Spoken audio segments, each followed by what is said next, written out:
Yeah. Please tell me that I can't, that I won't, that I fail, that I'll never make it out, yeah. Please tell me all the bad, never good, fill my head full of every single doubt, yeah. Please say any negative thoughts, I pop off when I hear people say I cannot. I get off to the thought of proving everyone wrong, I won't stop to the top, so you better back off and get lost. I'ma stay loud, stay proud, never running out, never heading south. I'll be spreading out, call it word of mouth, can't put me down, I'll be getting loud. You can have it douse, not what I'm about, have your f***ing cloud, it be raining now. I keep making sound, go another round, I'm legend bound, can't stop me now.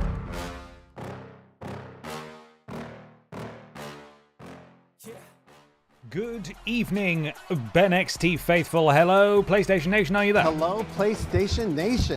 He's there, he's ready. Good evening, everybody. Welcome in. Happy Wednesday to you all. How on earth are you? My dude, how are you? How was your weekend? It's Wednesday night and you know what that means. It's BENXT. Poker is best. Been really enjoying the streams a lot and worst games ever. Hope you're having an awesome day, my dude. Thank you, Stephen, for the bits. Thank you very much. Good evening, everybody. Welcome. I'm doing well. Thank you. I've been away for a few days. That's why we're starting this week's streams on Wednesday. I did have to go into low power mode for about half an hour before the stream. About 5:30, I realised, God, I'm a sleepy boy. I had to power down, but thankfully, we're sponsored by Aldi Red Thunder sugar-free energy drink, and it's good enough for me. And that's fine. So we're going to do our best tonight. It's going to be great. I'm looking forward to it. Loads to show you as per usual, picking up where we left off last week. That being closing in on the beginning of PIPDOWN. We have about half of a BENXT show's worth of matches to go. And then we get to crown all of our amazing PIPDOWN champions. We have placeholders for now. We need a fucking women's champion, a men's champion, the Butterfield title belt champion. We need the new title that I have created since last time. Happy BNXT Day to you, Benak. Thank you, Donak. Thank you for the generous bits there. Happy BNXT Day to you as well. Thank you so much. I've created a new title that's similar to the Aldi Red Thunder Championship, but you know, it's on the dark side of the tracks where we don't go. So we need to crown that champion too. That's going to be in tables matches. We've got tag titles that we need to crown new tag team champions. There's loads. There's bloody loads happening tonight. I'm looking forward to it. So excited to get cracking and show you everything that we've been up to. Hope you are doing great and Aldi Red Thunder will get you off this. Said the team is our short trip to Arkham, but glad about they would hope to return to that definitely safe and ethical correct facility. But for now, up the BNXT. Up the BNXT. Oh, thank you so much. Thank you, everyone. I'll run through everything in a second, I promise. I'm going to lose my brain. Rarely works at the best of time. My train of thought will disappear, though, if I don't stay focused. Noah the Boa, thank you for the bits there. Yes, Batman will return, not this week, but next week. Fingers crossed. Next week's a huge week. I need to tell you all about next week. But I have been hard at work creating a really stupid stream similar to this stream setup opener for Batman. So Batman is definitely being committed to. I have regrettably committed a lot of time to making something stupid. So we're going to have to keep playing. Those are the rules. But yes, BENXT, PIPDOWN, all happening, all crazy. Now the rest of this stream week looks like this. Tomorrow evening, same time, 6 p.m. We're starting Resident Evil 3 from scratch. Those of you who were with us last week for the end of Resi 2 will know, of course, that we played about half an hour of Resi 3, and then we didn't have enough of it downloaded to actually play anymore. Felt a bit redundant to put that up as a VOD on its own, so we're just going to start from the beginning. So Resi 3 tomorrow night.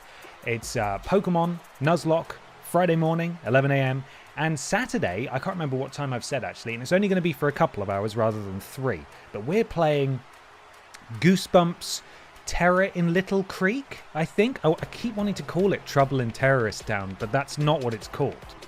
As funny as that would be.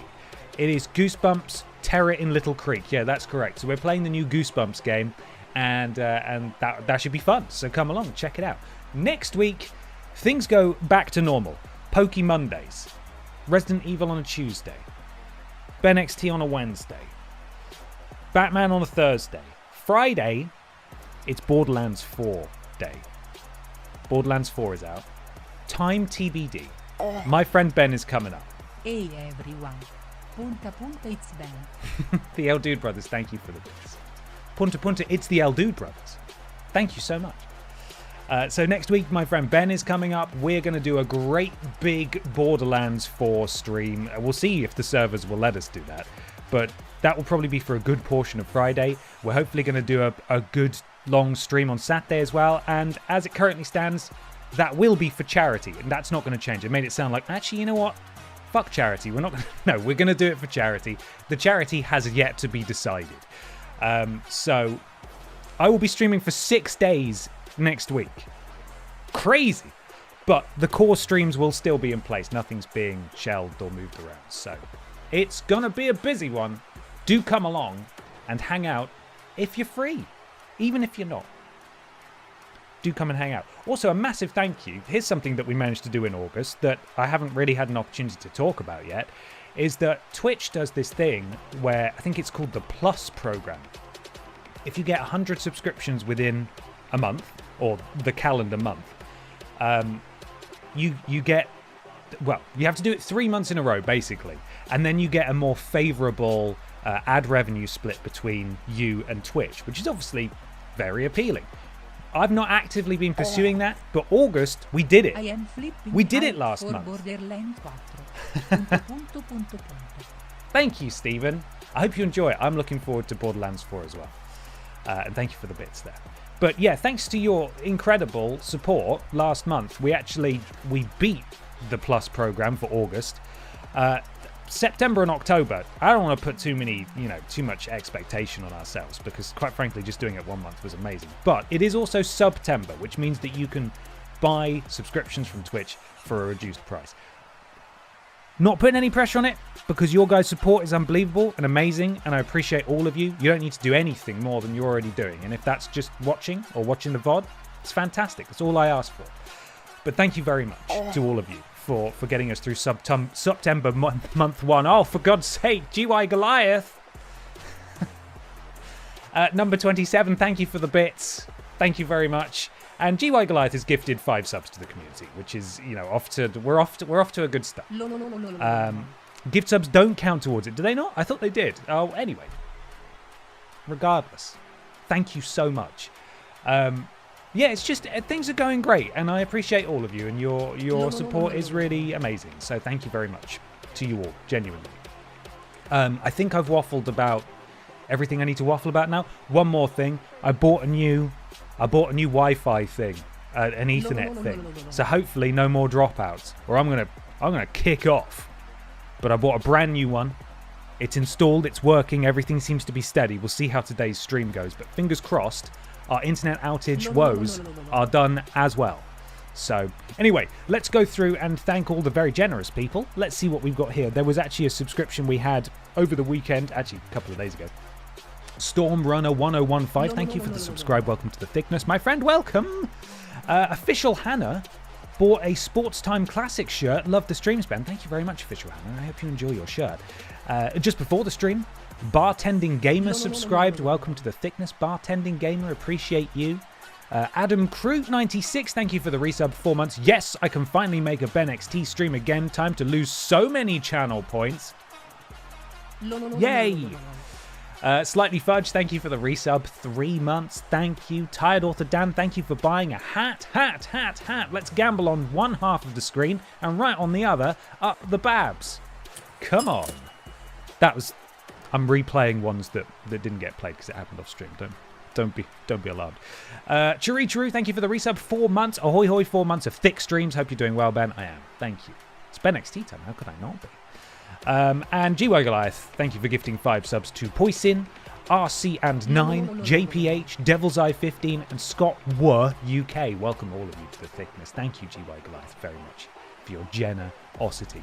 Iron as well, thank you for the resub 4 months. Dropout August is over. And Dr. Goblin, thank you for the resub as well, 3 months. Submarine Timber, here we go. Big up the world's best hotel bed pisser for the incredible streams. I was framed. That's all I've got to say on the matter, quite frankly. I think it's time to peruse the horrors, don't you? Who'd like to peruse the horrors with me? PIPDOWN needed an answer to the Aldi Red Thunder Championship. Lots of people rightly pointed out that the only correct alternative is the Lidl Kong Strong Championship. And unfortunately, it does now exist. And here it is. And that's what we're doing. Red Thunder at 6 p.m. You'll be up all night. I know. I feel knackered today. I feel tired. I've had a fantastic few days. Really lovely time. But I'm pooped. I'm positively pooped. So that's the Little Kong Strong Championship. That is what the brand new PIPDOWN wheel, which I had to source from an alternative website because I couldn't create two wheels like I talked about last time. So we've got a second wheel. That's what it looks like. I am screen capturing a web browser. There is the PIPDOWN wheel. People will be called upon and they must win a tables match, which I think is the only other chaotic form of match that could be over in a matter of seconds, and skill doesn't matter.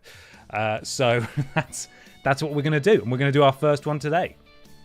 The Spaceman 01, thank you for the resub. 3 months. Thank you. So we've got more wheels. Now,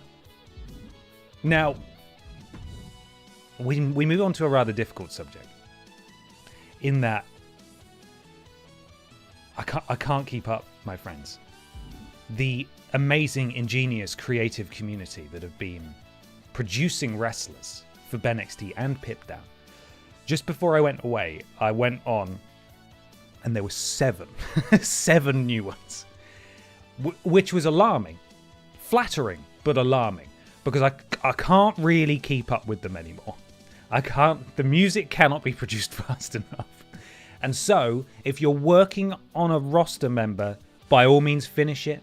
I will gladly add it. There's a couple waiting in the wings who I haven't had a chance to process yet, do their documentation, give them passports and so on. But we may need to call a temporary ceasefire, at least, on new roster members. The roster's looking fantastic. Can I finally retire Lord Brotovich? Of course you can. Take a well-deserved break. So, yeah, we've got loads of new wrestlers. They're brilliant. I can't wait to show you them. But we're rapidly running out of space as well.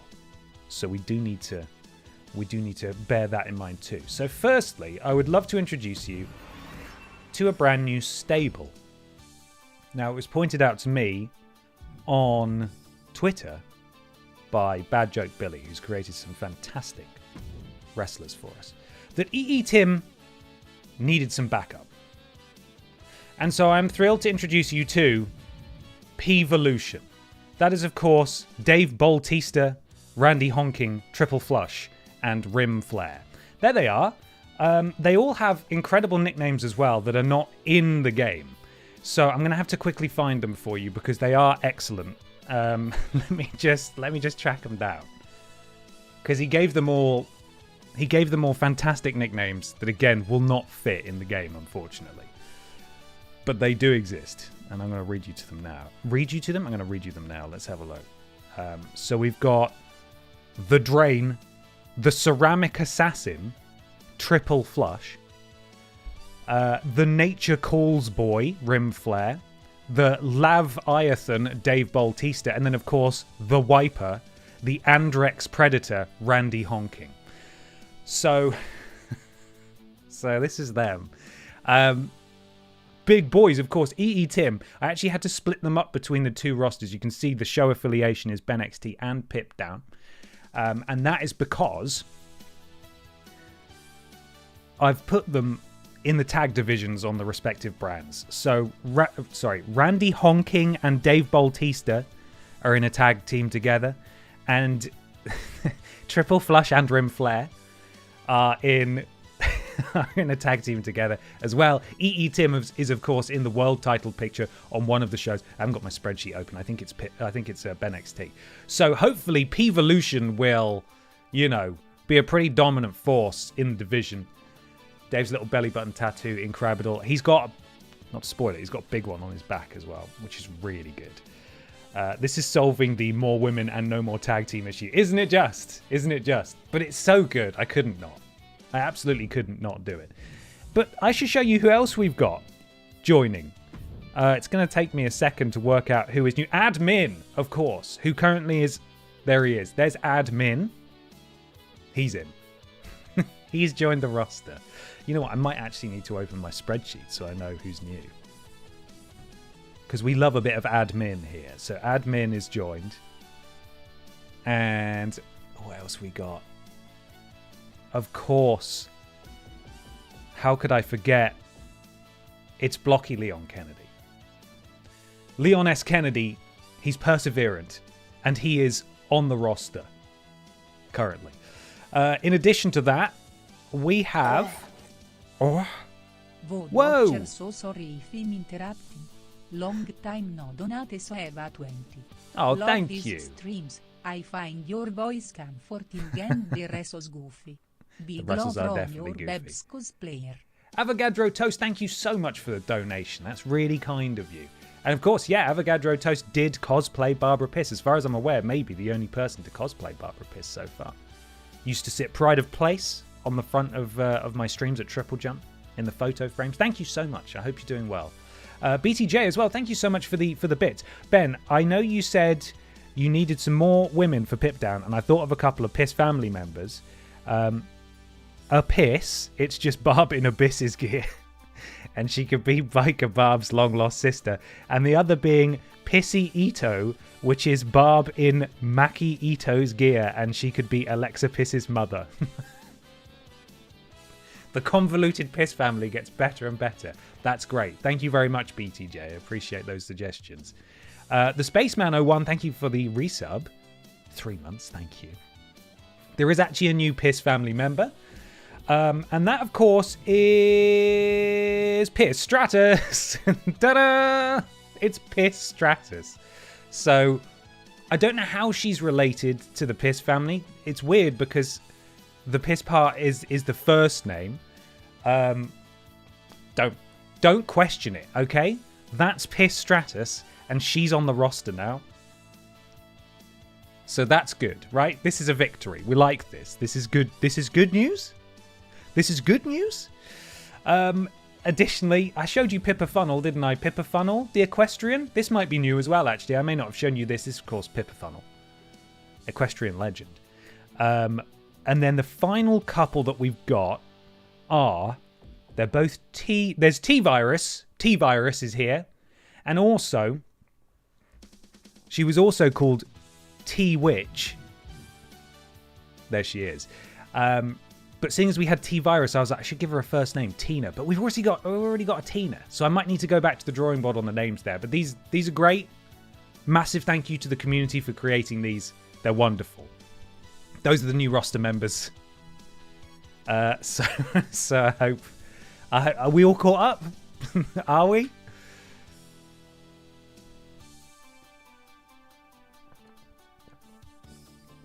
Tanya Witch, Trina Witch.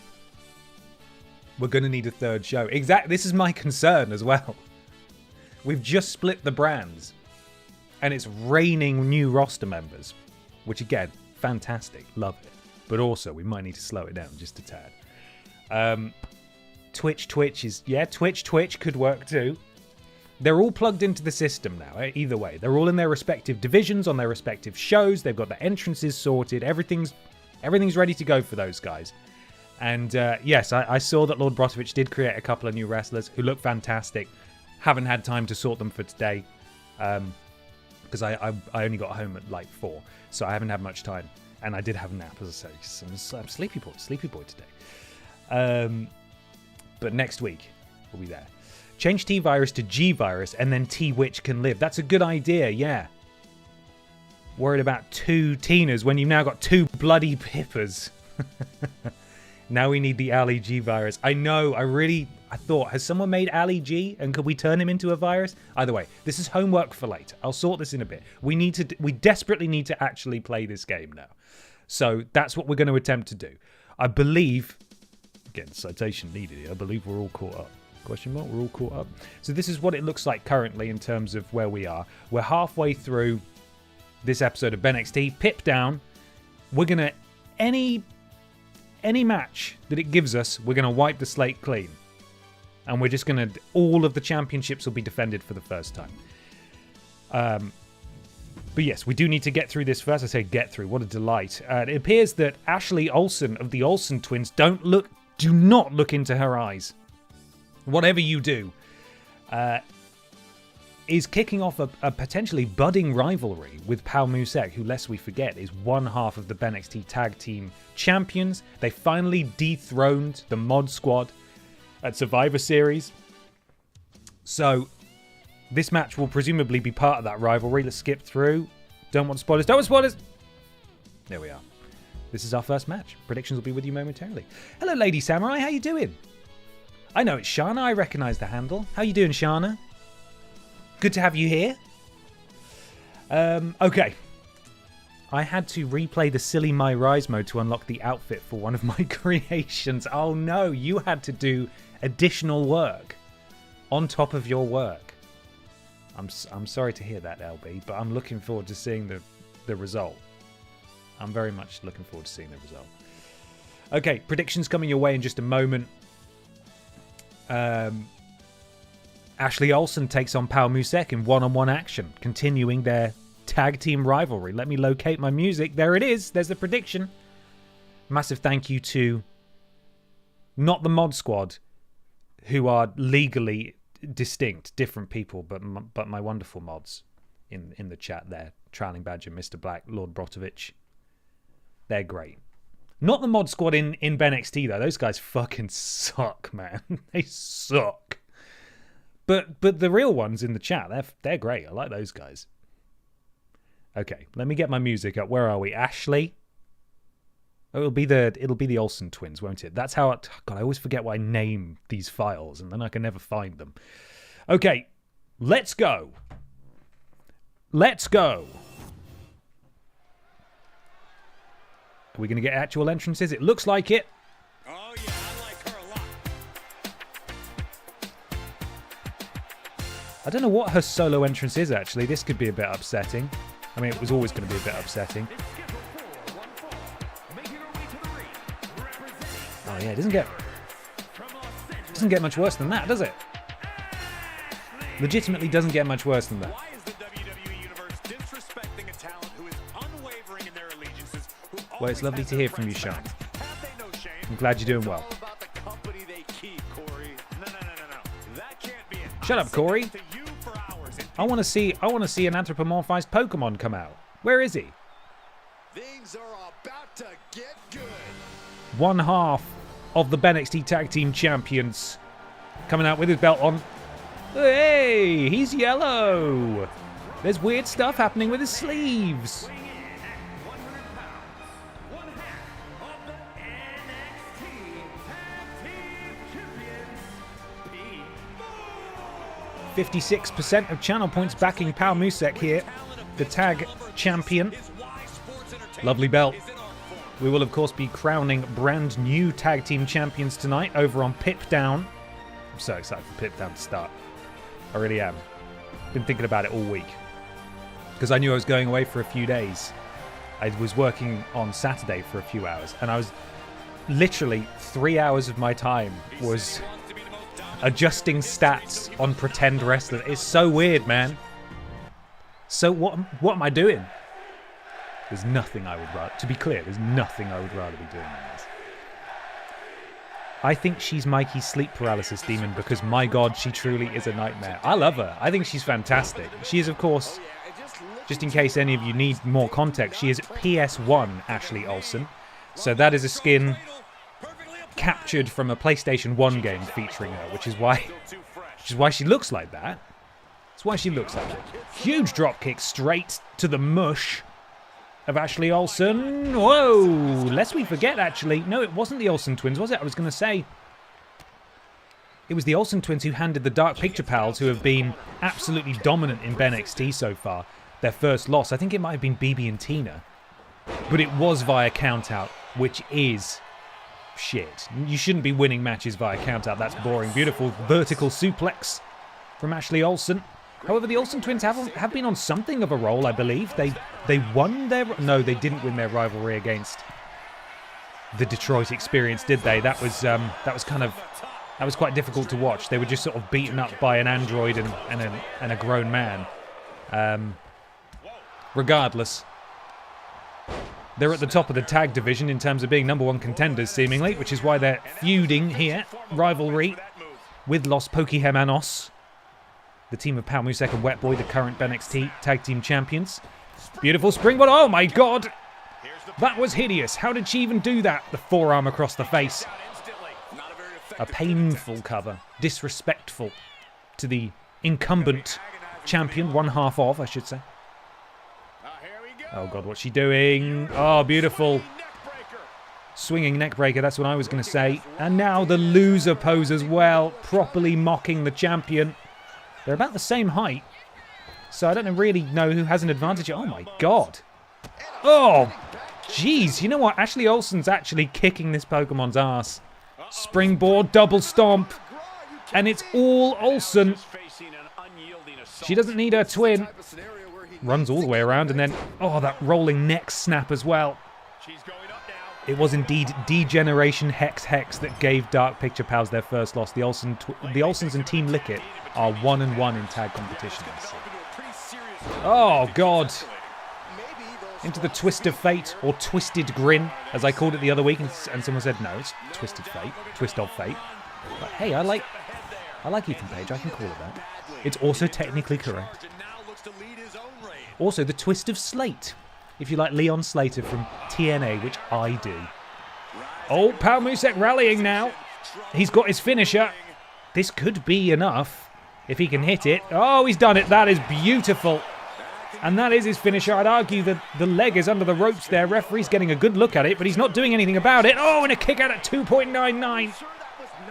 Ashley Olsen clinging to life here. I mean, it's impressive that he was able to hit that big maneuver, but of course you look at the damage taken by both wrestlers here. It's not really significant, although we have seen matches end on a less impressive note. So,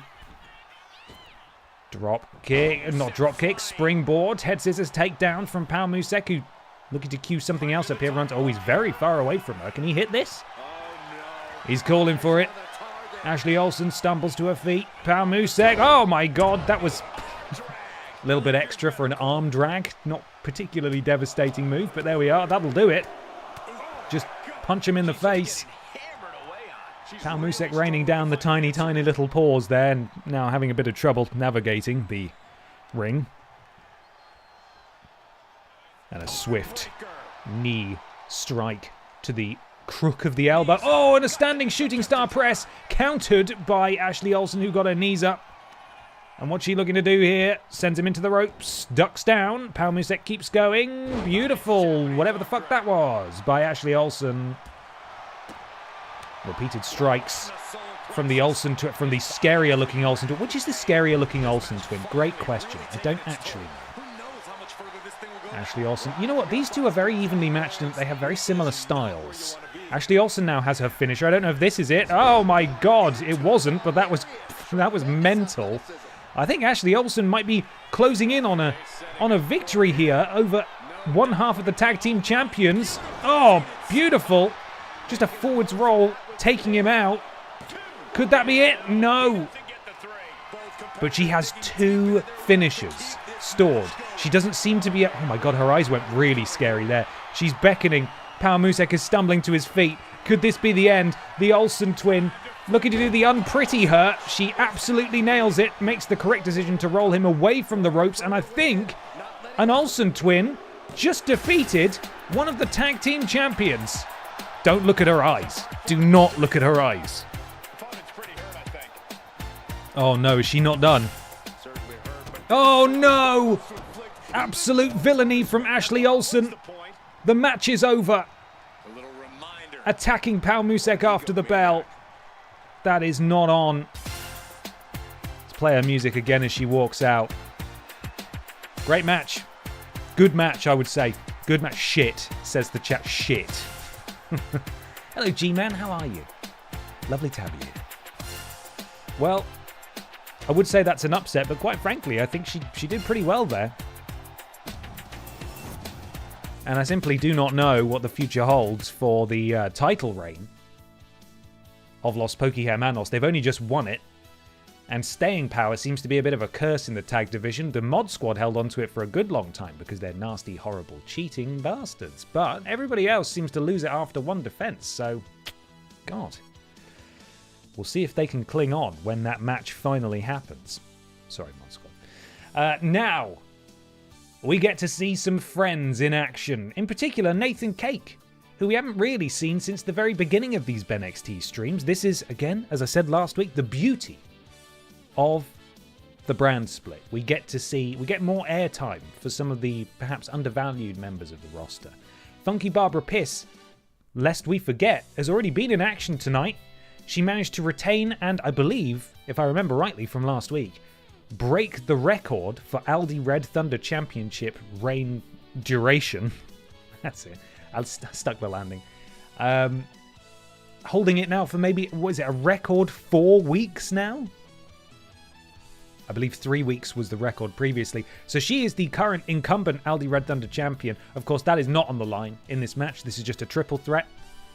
Funky Barbara Piss takes on Nathan Cake and Zombie Cheggers up next.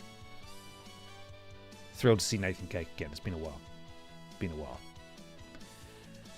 Ben, did you watch Clash dans Paris? I've watched most of it. I haven't. This is yeah.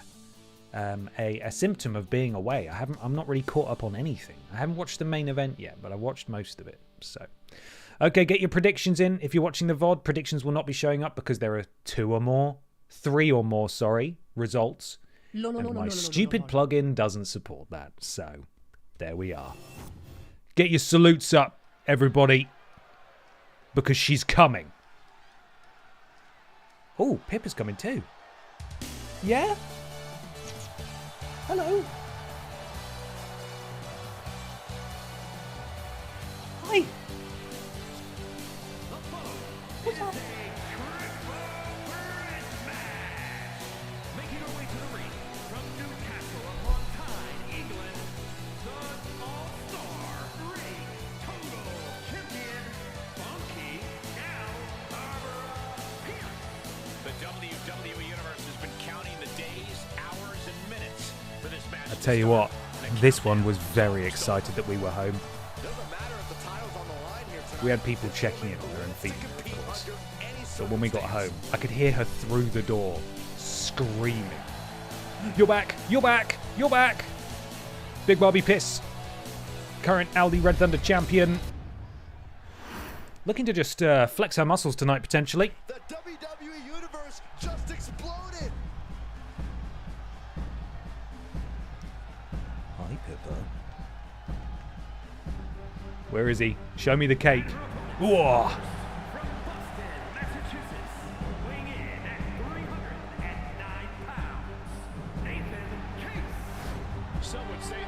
We got a pip down, ladies and gentlemen. The pip is down. She's having a great time. Yes, I'm happy to see you as well. Sort of hasn't really left my side since I've been back. Have you? My little furry shadow. Yeah. A competitor who always has his game face on, ready for a major battle. Nathan Cake has his first televised BENXT match in what must be a couple of months at this point. Thrilled for him, although he is fighting. Well, actually, it's not the first time he's fought zombies in his career, actually. We are about to see something good. I'm so used to Nathan Cake that I find Nathan Drake disconcerting. Why does Nathan Drake look like that? What's that about? Big Zombie Chegs now. He's had a few matches in BENXT, a couple of matches under his belt, I should say.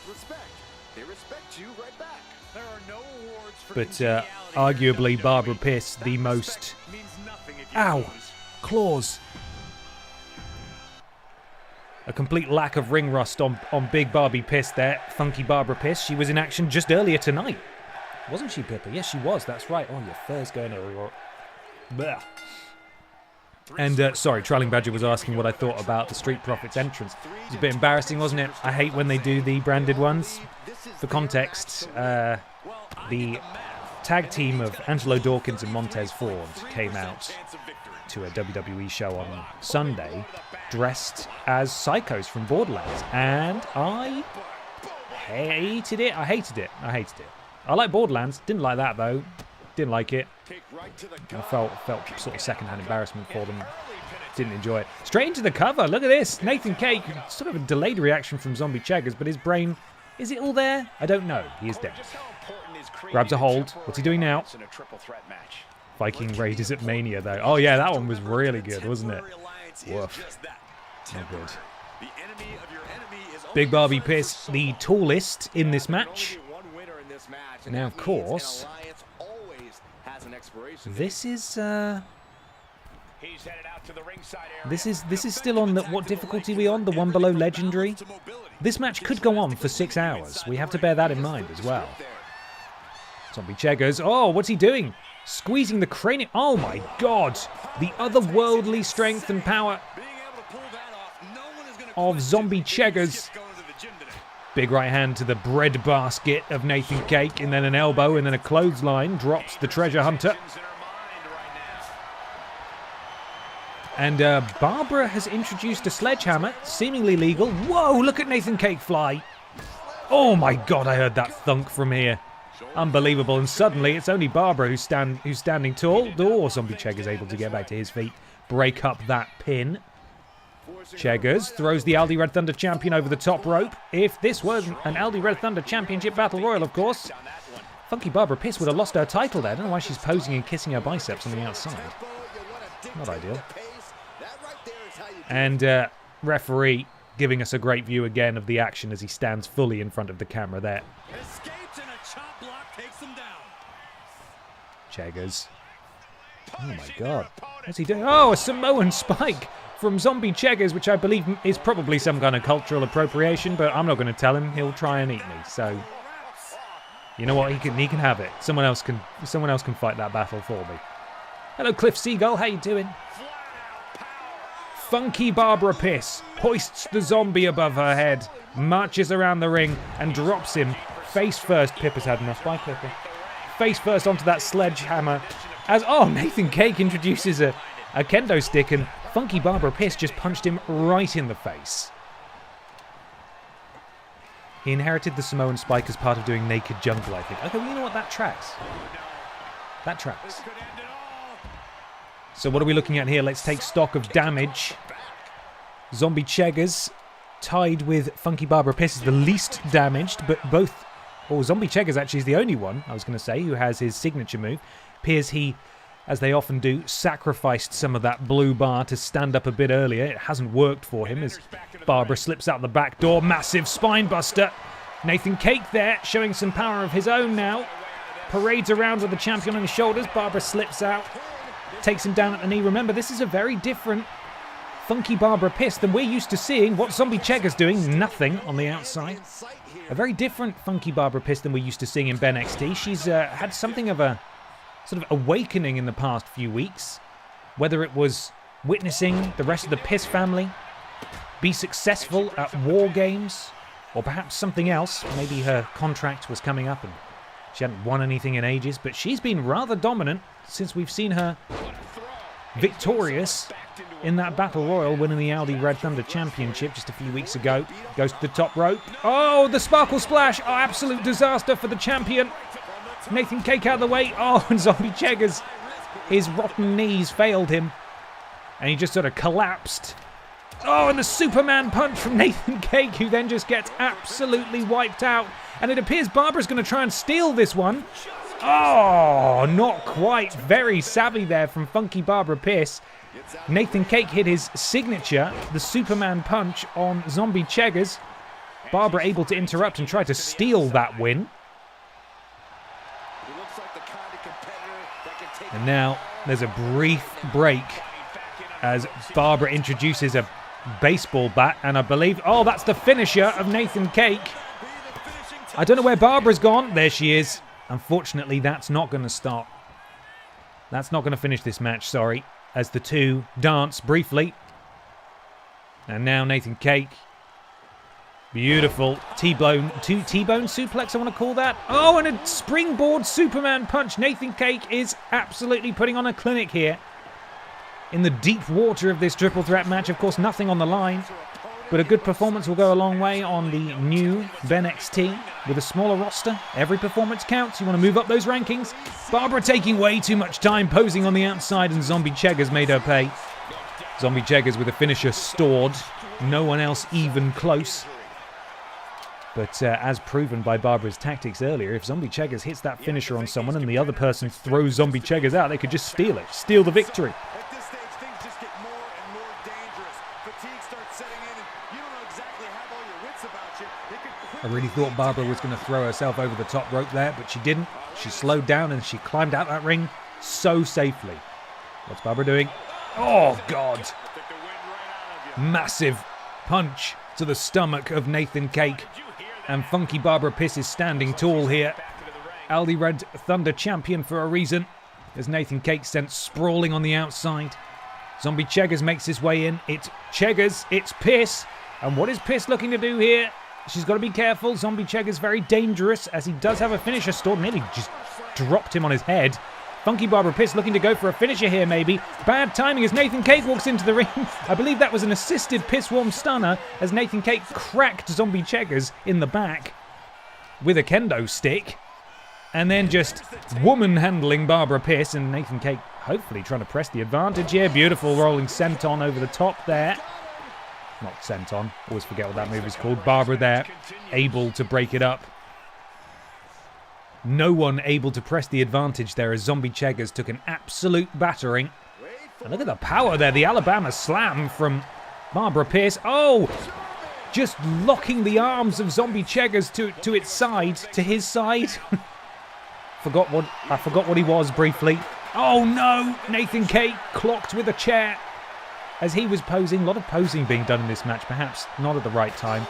Cheggers making his way out to get involved. Barbara needs to be careful.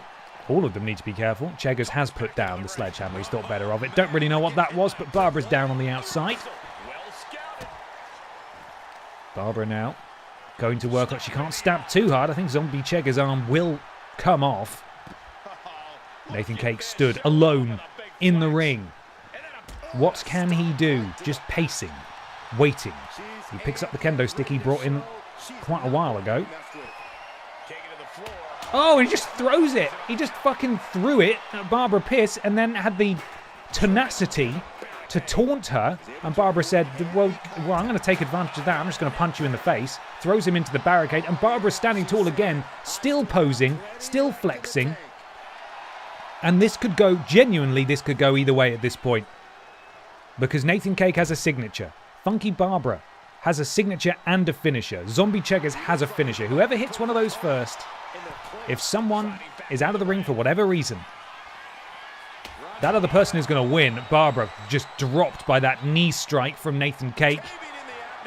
And a stamp to the chest. Apparently that was the abdomen, but I don't believe that. They can't get to each other because Barbara's in the way. Oh, and a Superman punch. Oh, beautiful from Nathan Cake as he drops both of his opponents in this match on the outside, but he can't win out there. He needs to get one of them into the ring. Oh my goodness me, that's a big elbow to drop from that height.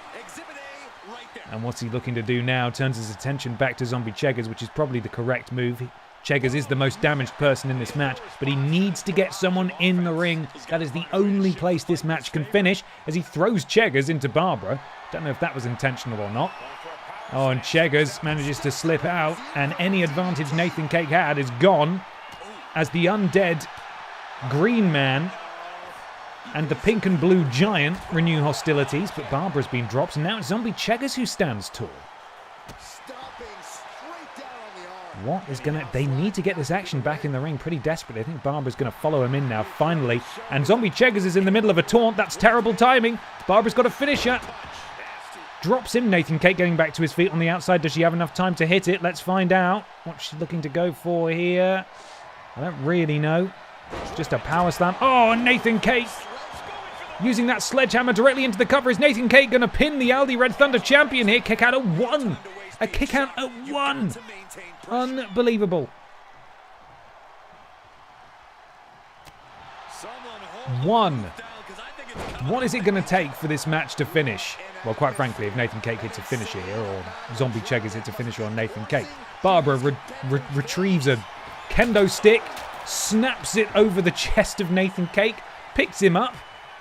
Could she be looking to... Oh, just a rabbit punch to the face and then a clubbing blow to the back. Barbara really should be perhaps moving a little bit faster here, but just kind of bullying, just taking the chance to bully her opponents when really she should be looking to finish this thing. Uh-oh, Zombie Cheggers. This is his finisher, I believe. Oh my God. The inverted choke slam sending Barbara Piss face first into the floor. And now it's just Cheggers. Barbara's been eliminated. Is Zombie Cheggers gonna... Oh, very close. Barbara was back in the ring to break it up. But luckily Nathan Cake able to kick out under his own steam fall away slam from Barbara Piss. Nathan Cake now perhaps looking to get some big offense in. He doesn't have a signature. He doesn't have a finisher. Oh my goodness me. That looked a bit silly, but it did the job, it seems. Barbara slowly getting back to her feet. Zombie Cheggers really taking his time getting back in the ring. He shouldn't be doing that. Oh, what's he doing? He's doing some kung fu. Oh, and Zombie Cheggers absolutely booted his head off his shoulders.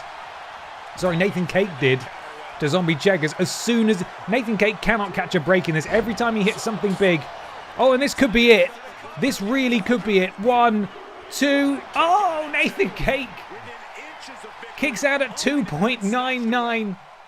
This match somehow continues, and now Zombie Cheggers is calling for a finisher. Oh, but Barbara's there with the piss-warm stunner. Nathan Cake still stood up. Barbara identifying that absolutely drops him. Can Barbara now go back and pin Zombie Cheggers? I don't really know what the AI is going to do at this point. She has Zombie Cheggers beaten. Managed to stop Nathan Cake. Oh, she's wasting a lot of time. The match was won. It was done. And still, she just, again, turns her attention to just victim. Oh, and just lobs that baseball bat from point blank at the dome of Nathan Cake, who's sent across the front of the ring and then just drops Zombie Cheggers. What is she doing? Get him in the ring and finish this match. We are on 5-star. Piss-warm stunner on the outside from Barbara Piss. Can't win it out there. She's calling for it again. She really is just proving a point, win or lose. Oh, a counter from Zombie Cheggers, and this is where Barbara needs to be very careful indeed. Weird, I've never seen someone reverse a finisher and then the person who was reversed reverse that. But that's seemingly what happened there.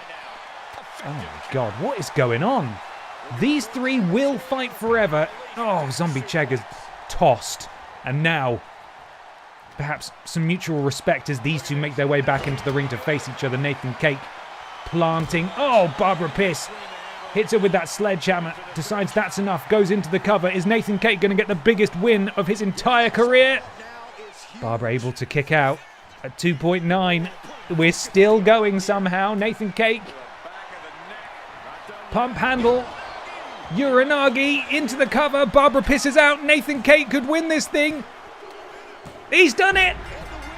In his return to televised action, Nathan Cake victorious in this unbelievable triple threat match.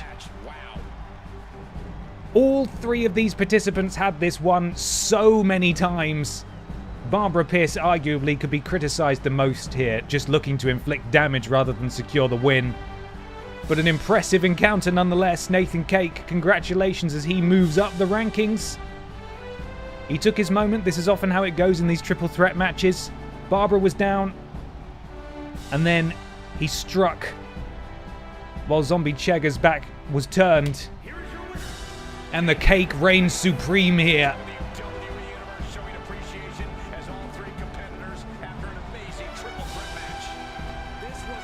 Incredible. What a match. Wasley, thank you so much for the resub. 3 months. Subscription? Subscription? Thank you. What a great song as well. Just going to let it play out. Narugan as well, thank you very much for the bits. Take my last bits, you magnificent bastard. This is also a bribe. Make Piss win. Ah, shit. No, I'm so sorry. Wow. That match was great. Sometimes it be like that. Sometimes it be like that. And now our main event. We get to see the returning Mod Squad, former BENXT Tag Team Champions, take on the debuting Worst Games Ever case and winning a trophy with the physical embodiment of Vidiots in their corner. It's gonna be upsetting. And this is an important match. A win here in their debut would make, I believe they're called the Inanimates, is the name of their tag team, would make the Inanimates be taken more seriously. But a win over the former champions, that's a big fucking deal. That's a big deal. So we'll see how that goes. Ho992, thank you so much for the resub. 3 months, Ben. I'm horrendously behind on VODs, but I'm catching up. That being said, congratulations on your engagement to the Drinks Fairy. I hope you're married. Thank you very much. We will be soon. We'll bloody do it, I swear. So, come on. Thank you very much, sir. A win against the former and best ever tag team champions? It's possible. It's on the cards. It's on the cards. This isn't rival reaction. And of course, once we get through this match, which will take us 6 hours, PIPDOWN officially begins for the first time. And we get to crown a fuckload of champions. And I'm looking forward to it. Have to decide how we're doing those matches as well, because we can't do 6 ladder matches because that would take forever. But we can do some fun stuff. We can do some fun, so we'll work it out. We'll all work it out together. Get those predictions in, everybody. Here we go.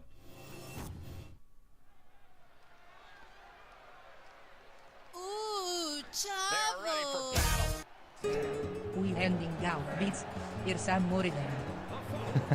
Melodino, thank you very much. Ooh, Chavo. Thank you very much for that. There they are. Of course, you've got the winner of all trophy on the left with the tassels on the arms. The Worst Games Ever case on the right. Definitely the powerhouse of the team. Vidiots is there. It's an upsetting group of things to look at, but how far will they go? We'll find out now. Everybody get your... If you've been to the merch store at the front, make sure you buy yourself one of those foam fingers with a thumbs down for the Mod Squad. Boo, Mod Squad! Buy the thumbs down foam finger for the Mod Squad. Boo! Unreasonably good music here, as always, for Mod Squad. Former champions, a little bit naked without their belts on. 2-time BENXT Tag Team Champions.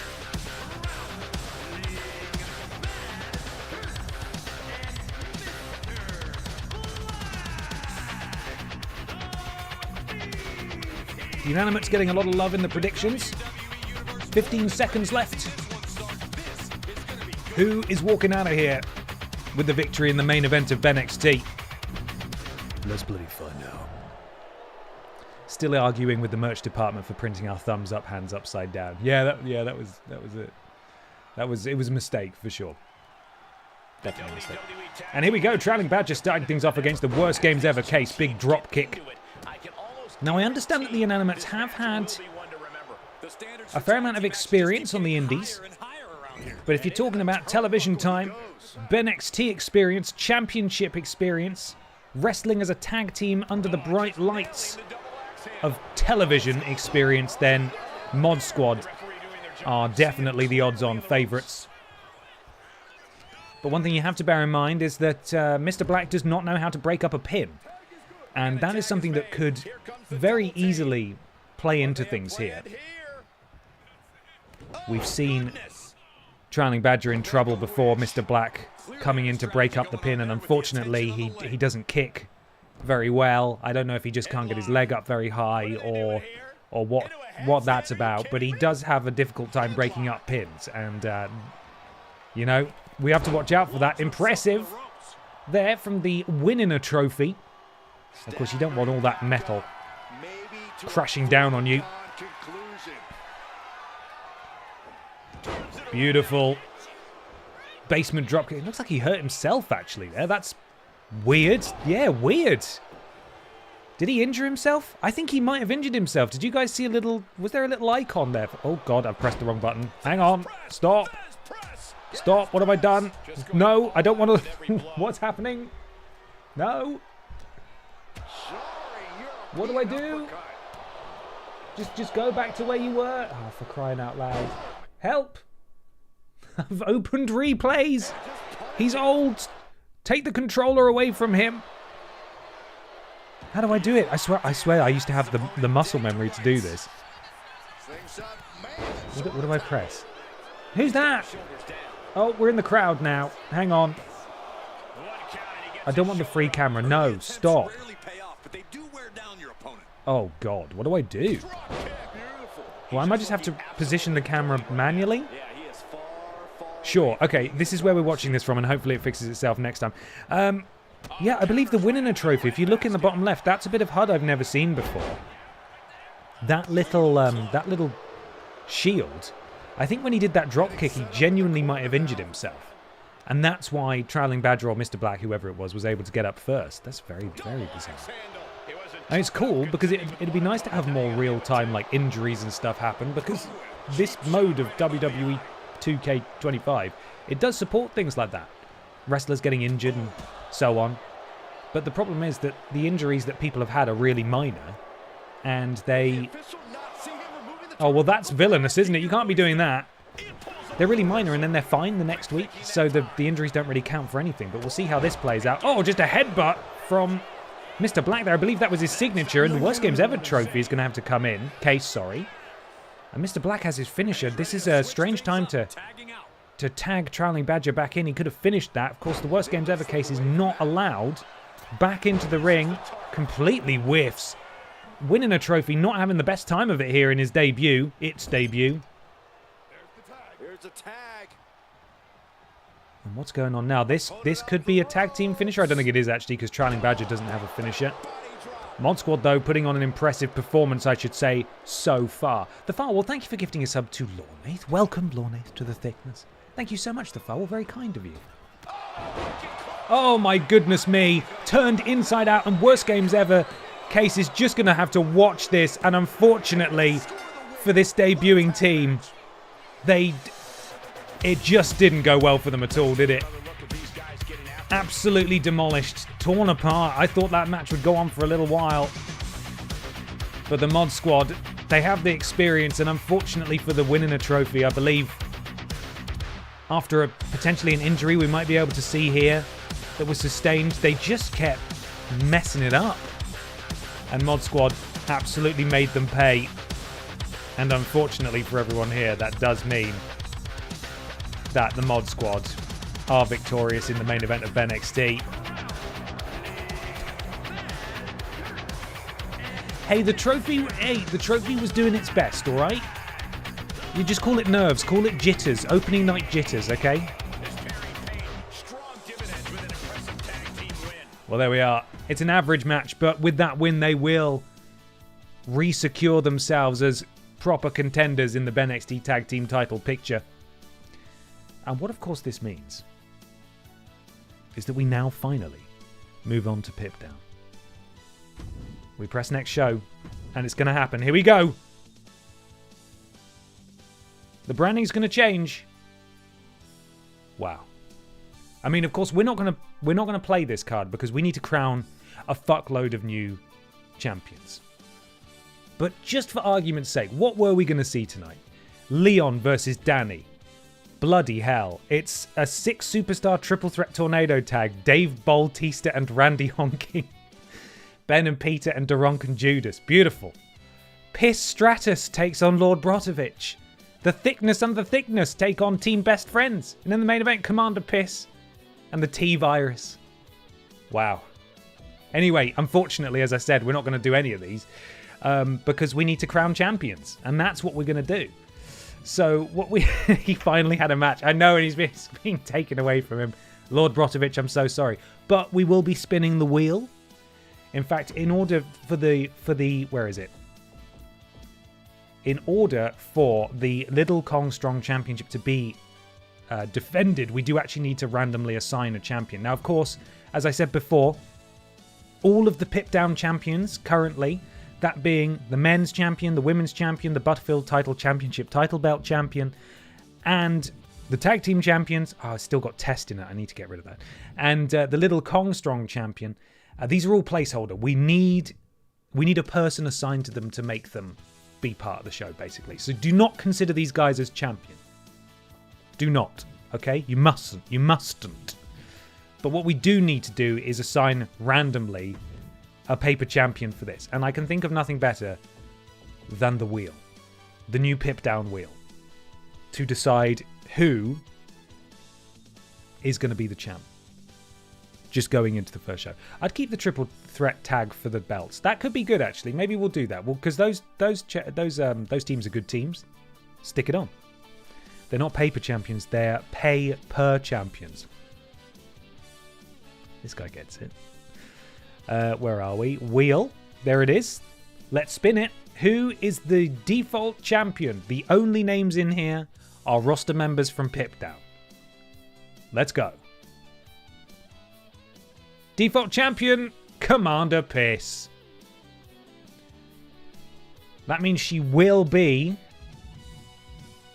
in the tables match. She's technically the first person to be called in the match. Look at that. We got two. Look how many pisses are reigning supreme. Two of them aren't real then. Not real. They are real. But they're not real champions, you know? Hashtag not my champion. So. Anyway. So let's go and start building this ridiculous thing. Did you know you can select one and then immediately remove them as champion? The title is then vacant and the title reign won't be acknowledged by the game. I did not know that. How do I do that? Can they still be defended? I don't know. I mean, we'll try. May as well, right? We can always just reassign people to it if it doesn't work. Okay, yeah. So if we go on there, I mean, it does count. He is. I haven't saved it yet. That's probably why. Oh, has it saved? Who the fuck knows? Anyway, it doesn't matter. So, PIPDOWN. We are making that match for the tag titles. Here we go. Entrances are on. This is good. Edit match. Customize match. Oh, for fuck's sake. Let's just customize the participants. Then customize participants. It's a title match. And that title, there it is. Oh yeah, you're right. Okay, I will get rid of test because that's going to really annoy me. I duplicated the original one and the game does a horrible job of telling you which is the duplicate and which is the original. So when I've created a new title, I've edited what I think is the duplicate and then I've gone back in and the name's different and the design is all different. It's a whole fucking thing. So I've started calling it test, which is not good. So I need to do that. Which booker do I have to talk to get a spot in the Little Kong Strong match? That title has my name written all over it. We just have to see. We have to see if the name's called, man. I swear it's not a fix. I do not control the wheel. I cannot be held responsible for the wheel's decisions. Questionable decisions or otherwise. So, where are we? Edit, championship. If you go through the edit show, you can remove him by pressing X. I believe the title still is ready for the show and has divisions and that, but the title is vacant. Always nice when you want to do a title vacancy storyline. I see. Okay, I think we've got it then. I think it's done. Maybe. We'll see. Last week, Lord B was picked for the Battle Royal, but was taken out on a technicality. I have no memory of that. I don't know what you're talking about. Right. Title information. Get rid of the test. There we are. Cool. Done. Sorted. Fixed. As it were. So, because it's fun, perhaps we should kick off by crowning the Little Kong Strong champion. Maybe that's what we should do. A big, stupid table match. No, not edit shows. I want to go into here. Edit matches. Sorry, my boys. Your match has been booped. Everybody cross your fingers for Lord Brotovich because he's gonna throw a strop if he doesn't have a match. Right, we want to do a tables match. So, of course, the rule of this, if you're not familiar, is the first person to be put through a table, or the first person to put someone through a table wins. But as is often the case, a table will just be fallen through accidentally almost immediately. So it's chaos. And we can also do it with up to 5 people, which is also fun. So it's going to be really stupid. Okay, let's remove these guys. It is a title match. Okay, let's spin that wheel. Cross your fingers for Lord Brotovich, everyone.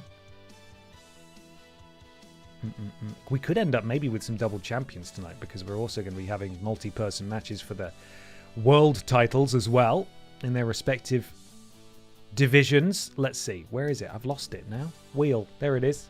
Here we go. Let's spin it. Who's up first? It's Hank Anderson. Hank Anderson has been called by the wheel right next to Lord Brotovich. Right next to Lord Brotovich, but not quite. Not quite. He's got a hoodie too. I like that. Okay, and who's next? I'm not going to remove them because then I'll have to re-add them later. Who has the time? Oh, it's Leon S. Kennedy. Another one that's right next to Lord Brotovich, but isn't quite there, you know? We're in the L's still, which means statistically, probably no Lord Brotovich. Okay, Leon S. Kennedy makes his debut. Who's next? Spin the wheel. Let's find out. It is, of course,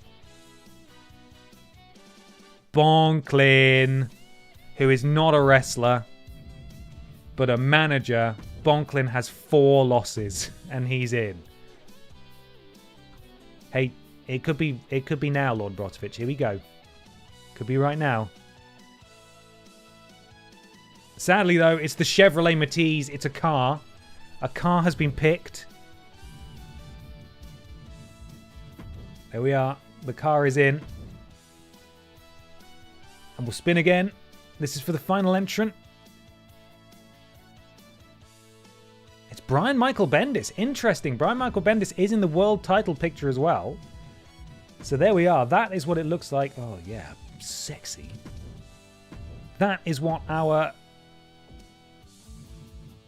Where is it? Little Kong Strong Championship Invitational looks like. We have 2 title matches on the card. Christ, are we going to get through all of them? I'm so sorry. I'm so sorry, LB. You know what? Actually, what I need to do... No, I've got my spreadsheet, haven't I? I'm going to use supreme power that should be taken away from me to decide who in each division deserves the honor to compete for their respective titles. So obviously we've got that. That's been done. That's been done.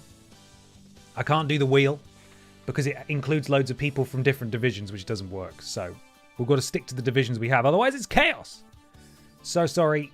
So sorry. Right, so up next. What should we make this one? Bearing in mind this match could go on for literal years. I don't want to do Elimination Chamber because we're going to be doing one of those soon. The wheel's on screen. Oh, shit, sorry. That's why you were saying wheel. I knew there must be a good reason. Apologies. There we are. Now you can see. Right. Gauntlet Turmoil. Gauntlet Eliminator. I don't know what any of these... Opponents face each other one-on-one until only one remains. That could work. Let's do that. Let's do a gauntlet match. I missed the wheel. You want a wheel? I can bring the wheel back. Wow, okay. We can do... Christ, this will go on for ages. Opponents face each other one-on-one until only one remains. But they come out in a random order, don't they? Let's do 6. I'm going to decide who enters this one. This is for the Butterfield Title Championship title belt. And I'm calling up Gollum. Random. Confirmed. I'm calling up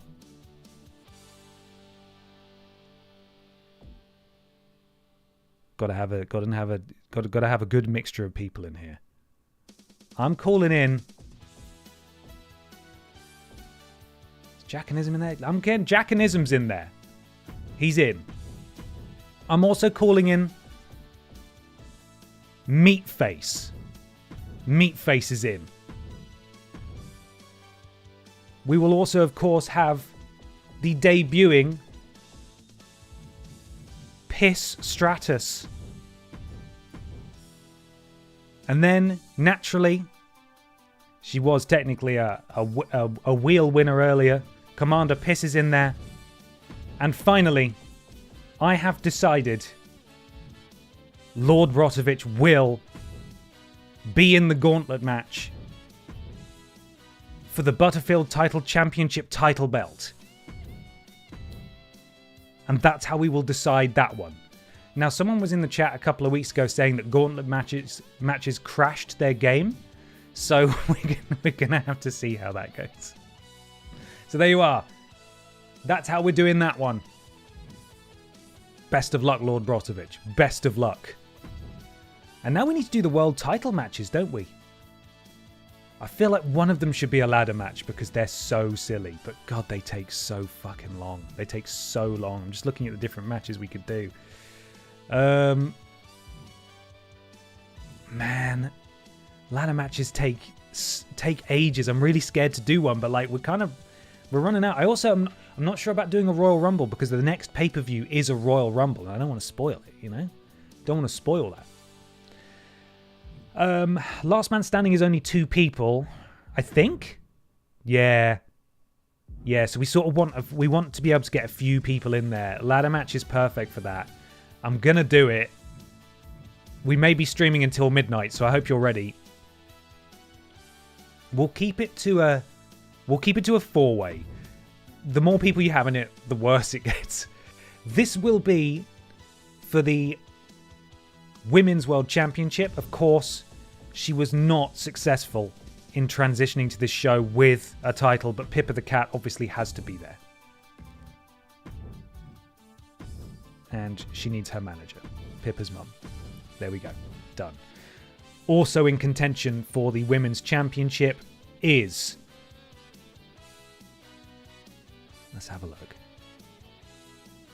There's a couple of Barbaras in that division. I'm not going to lie to you. There's a couple of Barbaras in there. Which is why I'm going to try and... I'm going to behave myself and only include one. And that is because she is a former BENXT Women's Champion. So she goes in. I'm also going to put in the incredible Anna Logistic. She's in. And finally, getting a big shot here. Hi Evelyn, it's Bobby Babalooni and I'm the Women's Champion. That is the field. Let's see, where is it? There it is. The PIPDOWN Women's Championship. Go. Please don't crash, game. Please don't crash. Please don't crash. Okay, and finally we need to set the men's match. What is this going to be? What's a really silly match? We could just do a fatal 4-way, you know. We could just have them leather the crap out of each other. That triple threat match was amazing. With Nathan Cakin, you know. Everything else is just one-on-one.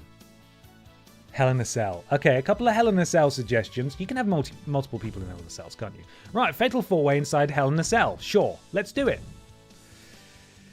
My God, right, this is a title match, and in contention is, I know he's in here, so I'm just going to put him straight in there, is Randy Honking. It's not, it's Rules Boss, multi-time champion in BENXT before being drafted to PIPDOWN.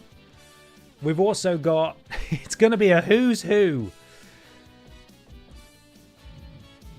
Disco Gary.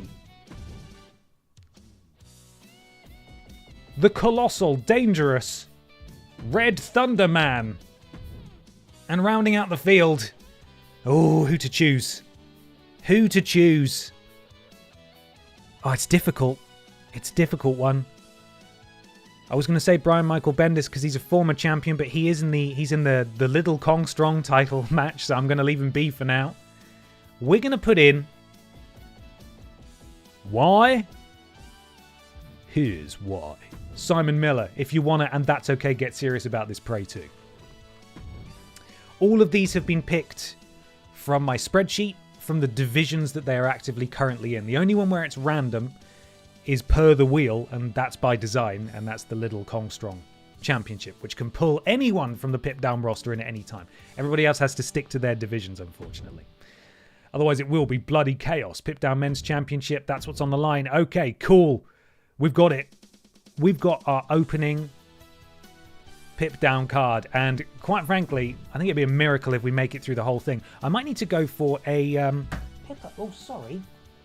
I put down my controller and it made a jump. You're wrestling, Pips. You are. Why are you wet? Why are you wet? Have you been outside? She's just hanging out down there. I'm going to go see EE Tim, who of course is on the BENXT roster, so sadly not in action tonight. Although two of his stablemate, that being Dave Bautista and, what was it, The Wiper, Randy Honking, will be challenging for the Pip Down Tag Team titles. So I'm going to go talk to Tim, console him. I'm telling him it's okay, Tim. Don't worry, you're going to have a match really soon because now the BENXT roster's smaller and you're in the world title picture, lest we forget, which is very exciting. Hey, you going to come man the stream for me? No, just going to sniff my socks. Okay, fair enough. Right, I'll be back in just a moment. Please stand by.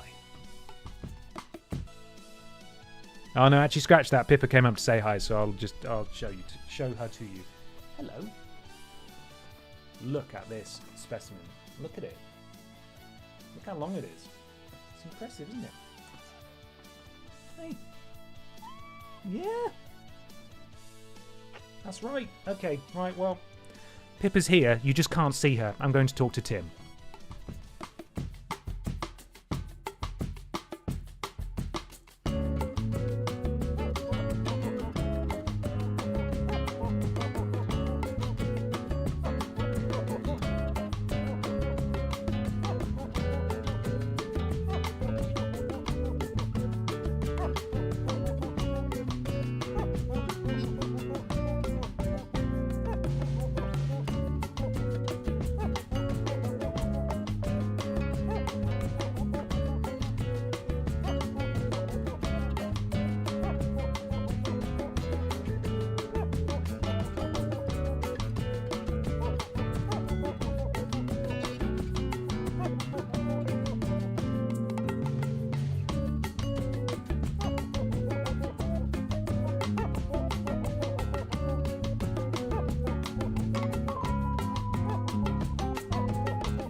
Pippa's back too. Aren't you? Yeah, you're not going to talk to me now because the camera's on. Followed me into the bathroom to scream, as is her right. Why do you scream? What do you have to talk about? What do you want to discuss? She doesn't know. She has no idea. Hey. Ah, thanks. I needed that. Don't push it away. What are you doing? Hey. Yeah. Okay, let's start this show, shall we? How exciting. The Little Kong Strong Championship is on the line as we crown our first champion of the night. Also, hugely apropos, glad the moment could happen now. We officially have a Pip Down to kick off Pip Down. And she stood up. She stood up again. Is it? Oh, it is! It's a second Pip Down. We've had a second Pip Down immediately. Huge. Huge news. Yes, it is. It's huge news. You big furry softy. Okay, let me get my phone out so I can take a photo of that running order. I can remember which buttons to press. Okay, we are about to get underway. Prediction will be live momentarily as we prepare to crown our first Pip Down champion. This, of course, will be a title that is defended every week, much like the Aldi Red Thunder Championship. It is once again ironic that Red Thunder Man is not on the show, where he could win the Aldi Red Thunder Championship, and Brian Butterfield is not on the show where he could win the Brian Butterfield Championship title belt. But that feels very Brian Butterfield, quite frankly, so there we are. Right, let's do this thing, Pips. Let's go. It's a tables match. It's gonna be chaos. Let's do it. Where is it? And here comes one of our favorites. No, not yet. I'm not ready. The following contest Where is it? a fatal Oh god, see, this is why I shouldn't name them something I'm not going to remember. Lucha Libre Stampede Total Championship. That's what it's called. Making his way to the ring, representing Team Bring It from Detroit, Where is it? Michigan, weighing in at 270 pounds. Oh, it's Team Lick It, isn't it? That's what they're called. Okay, I found it.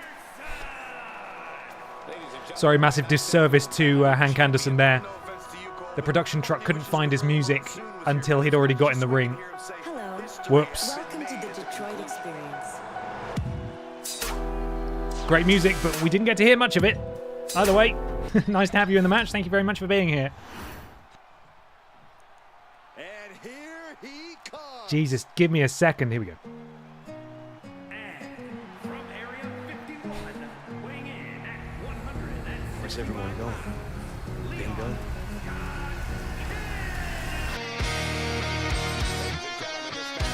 Leon S. Kennedy, Blocky Leon from Resident Evil 2, is here. Where's everyone gone? Bingo night. Big night for Leon as he makes his debut. Big night for all of these chaps as they make their debut on PIPDOWN, the first ever PIPDOWN show. Competing in a title match, no less. He's ready. Can he get the job done? Tall task ahead of him. Let's find out. Up next, though, we have someone who's not actually an active competitor on the roster. In fact, merely a manager. That being the one responsible for, quite frankly, all of the dismay in the world on the Nuzlocke streams, and that, of course, is Bonklin, the 11-year-old who should not be allowed to wrestle, but he's here. He's got his bag. He's got his bum bag. No Pokemon in his corner tonight. He goes to battle alone. Does Bonklin? He's taking fucking ages as well. Come on, Bonklin. We've got a show to get on with. This woman is ready to fight.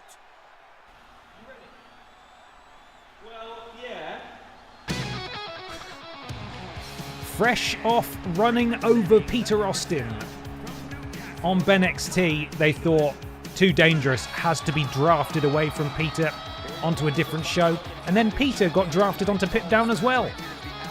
It remains to be seen if hostilities will be renewed between the Chevrolet Matisse and Peter Austin, but for the time being, the Chevrolet Matisse has her eyes on gold. We shall see if she can bring it home. And now, hello PlayStation Nation, are you here? I love this guy. Because Brian Michael Bendis is here. And he's looking to add more gold to his cabinet. Former BENXT champion, of course. He's in the PIPDOWN, Men's Division 2. And in time, he may well get his opportunity to grab that gold. But for now, the volatile Little Kong Strong Championship is on the line. He did do Miles Morales. Good view there of Blocky Leon actively blocking the shot. Who's coming out on top? Let's find out. It is a tables match, of course, and that is what it's all about. The Little Kong Strong title. Oh, the blood noise. Bit horrifying. Of course, first to put an opponent through a table wins. Lots of tables at ringside. As such, weapons are allowed. Unlike the Aldi Red Thunder Championship, you are allowed to leave the ring at any time you want. Cannot win this match via pinfall or submission. It is literally first person through a table. Loses, but then everyone else loses. There we are. That's a good explanation, isn't it? Right, let's see what we've got going on here. Blocky Leon. Leg taken out. Dragon screw by the car. BMB, and perhaps the tallest person in this match.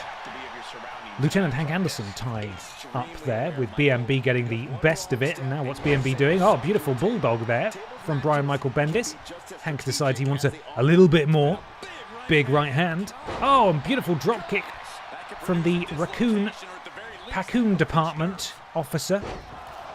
And it appears that Leon is the first person to, as they say, understand the assignment and introduce a table into the match. We shall see how quickly this lasts. Hopefully it's over pretty quickly. That's the goal of it being this kind of match, at least. Now, that won't count, but he did land on the table. It is flat. BMB punishing the newcomer.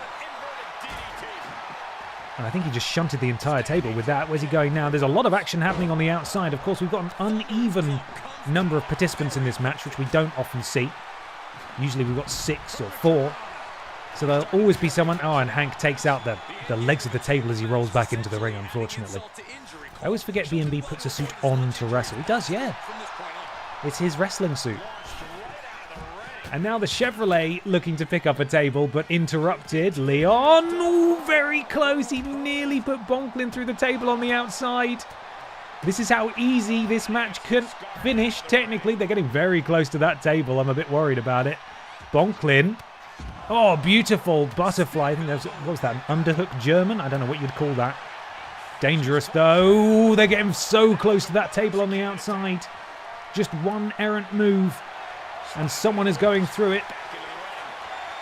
Beautiful from BMB. You're not going to win the match out there, though, unless they go through a table, of course. And now what's BMB looking to do? Up on the shoulders. Going anywhere he wants with him. Into a powerbomb position. This could be it. Oh, and it's done. BMB's done it. And that is how quickly these matches can end.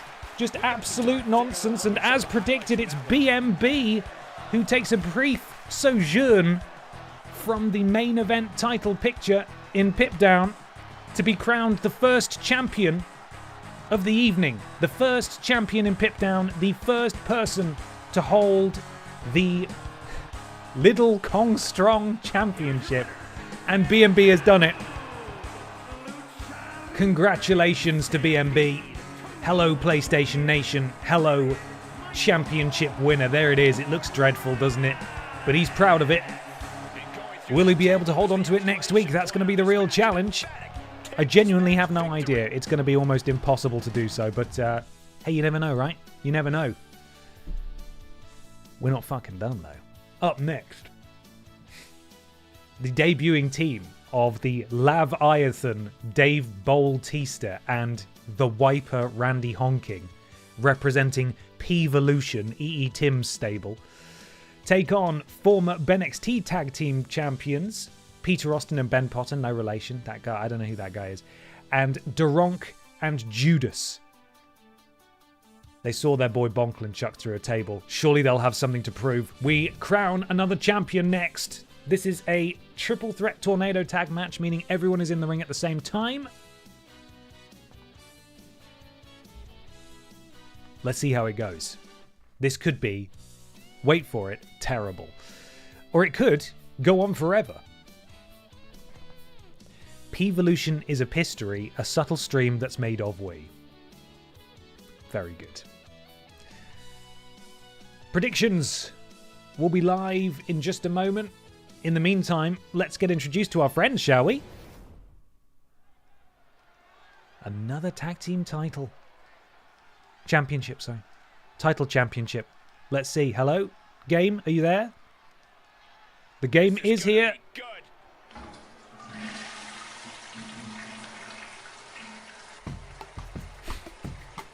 Of course they have the same music as Tim. Why wouldn't they?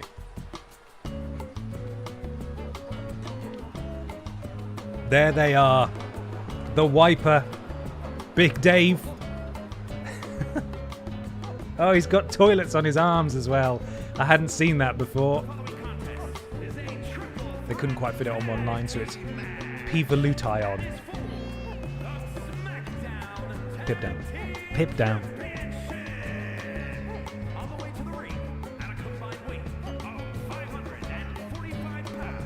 What are they going to say?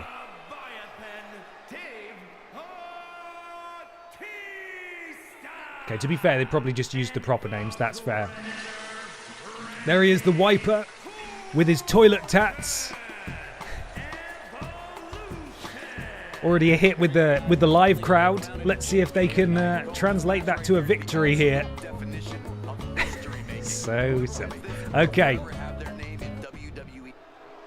Competing for the debuting PIPDOWN tag titles, of course. The illustrious titles. And it's taking a while to load, I think because they're covered in so many tattoos. Look who it is! Former BENXT tag team champions Ben and Peter headbutting each other on their way to the ring as they are prone to do. Team redundant. Not a good idea. Don't do this at home.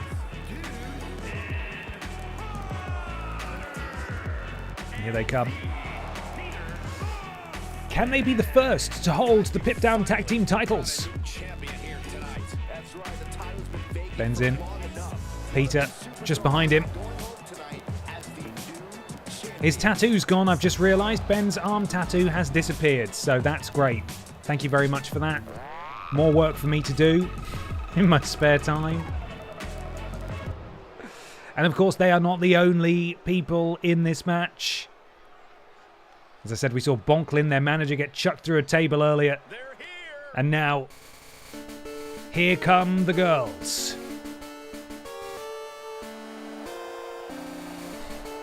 What a unit.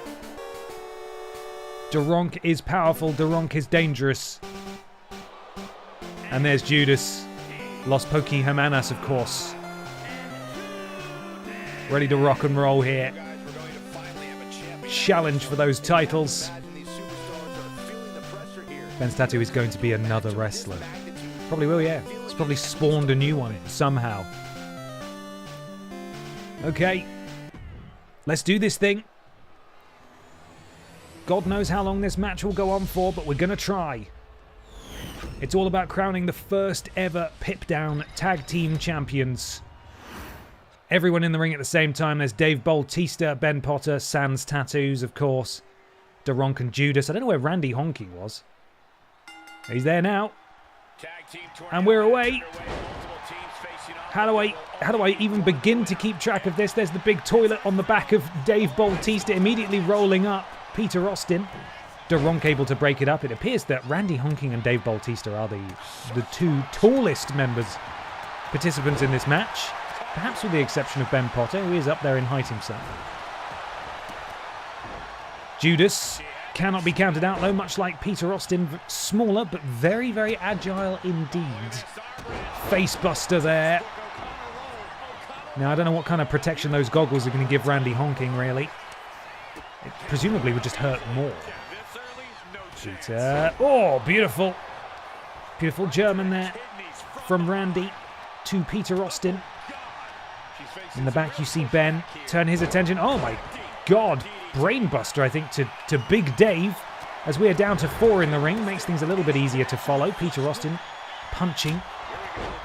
Dave Bautista rolls through. Oh, look at these two just rolling around. This is a bit weird. The referee's not even counting the pins. There's one. Finally, Ben breaks it up immediately and looks to make Judas pay for her crimes.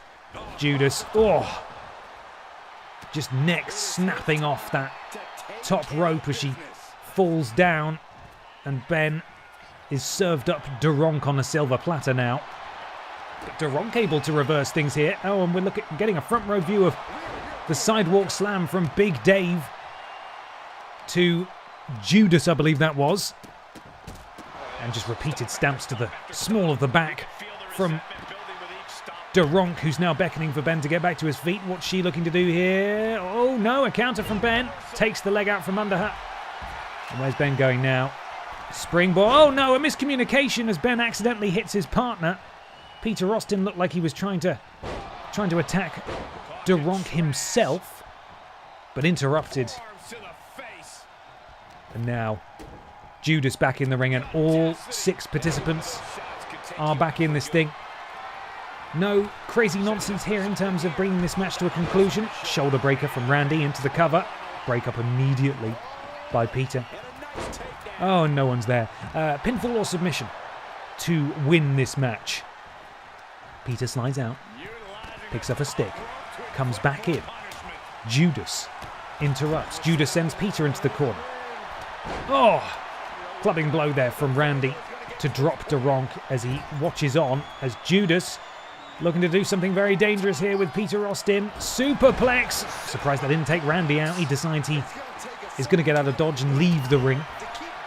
Picks up a kendo stick. Don't know where he's going with it. He's running very fast though. Perhaps sensing that his tag team partner Dave is in a spot of trouble as he cracks it across the chest and the back of Judas, just snapping it over the rock-based Pokémon. Judas DDT to Peter Austin in the ring. This is how these matches tend to end. When there are two people isolated in the ring, everyone else distracted on the outside, nobody can come in and break up pinfalls or submissions, that sort of stuff. Judas manages to take down Randy.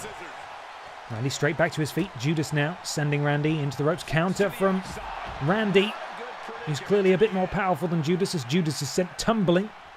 And it's just Randy now in the middle of that ring. Peter Austin and Duronk chasing each other around.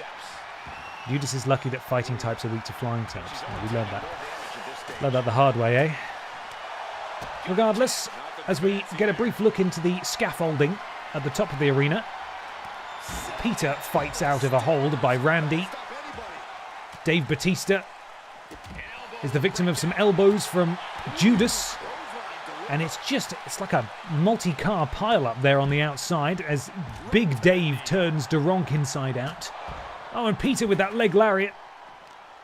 And it's been a good showing from the two big lads from P-Volution so far this evening.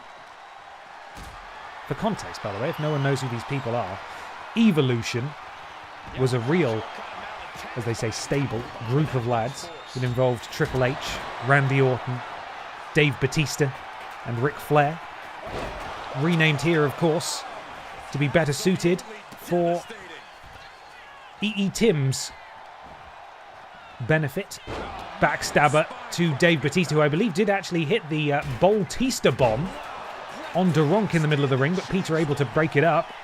Oh, beautiful from Judas to Randy on the outside. And now it's just Ben Potter, no relation, stood in the middle. What's happening out there? Peter's doing some sort of head scissors wizardry to Big Dave. Oh, incredible from Ben. That springboard moonsault. And potentially Randy could be in trouble here. He is stunned. Ben, I'm just scanning the bottom here, isn't actually close to getting a signature or a finisher. Judas has a finisher. Duronk is close to a signature. Ben is getting pretty close to a signature, to be fair, and a finisher for that matter. If these four all stay, distracted on the outside, it could end in the ring without anyone actually being able to get involved at all. Elbow drop from Ben Potter as Judas slingshots herself back in the ring. Oh, and just takes Ben out. That's Judas's finisher. Is anybody there to break it up? We could be seeing the end here. Oh, and a kick out by Ben at the 11th hour. I really thought we were going to see the new champions crowned, but not quite, as the Pokémon, Los Pokéhermanas, begin to fly. Everyone getting back in the ring though, and things start to get a little bit crazy.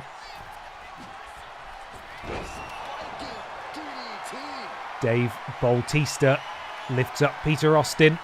Peter able to get out, chop down Dave at the knee. Judas, massive drop kick to Randy, honking as he rolls out. Peter trying to be opportunistic. Grab the pin off a distracted whoever the hell hit that move on Duronk. It's difficult to keep up. DDT from Peter Austin to Judas. Ben and Peter are up. I think Ben was going for his finisher. Peter decides to go for a kick, which absolutely ruined that opportunity for his tag partner. Again, a bit of miscommunication here from Team Redundant. Oh, and there's the I don't know what to call that. Something about toilets. The RKO. Ben into the pin. Everyone's really distracted. Dave able to break it up, though. We saw the RKO, which of course stands for toilets. But there's too many people in there. No one able to get the pin. Most people are down. It's the big men from P-Volution who are standing tall at the moment, although Judas has gotten back to her feet. And Duronk, oh my goodness, just leveling Randy, honking on the outside. Uh-oh, we could be looking for the Bautista bomb here. And that's exactly what it is. Is he going to go for the pin? Judas, though, able to interrupt.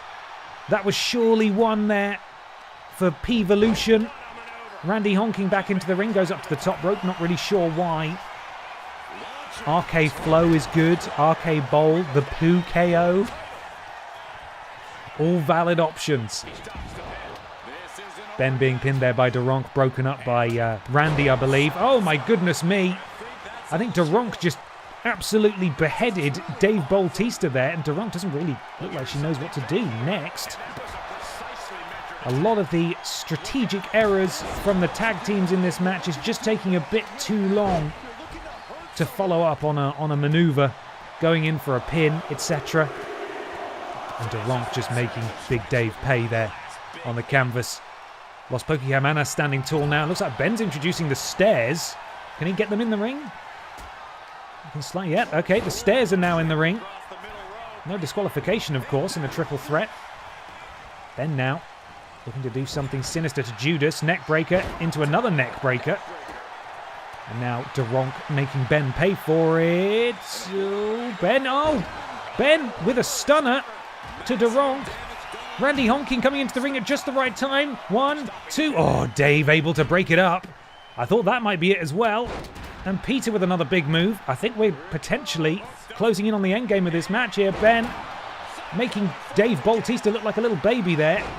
Oh my goodness. And I don't know what happened to Peter Austin, but he was sent face first into the floor.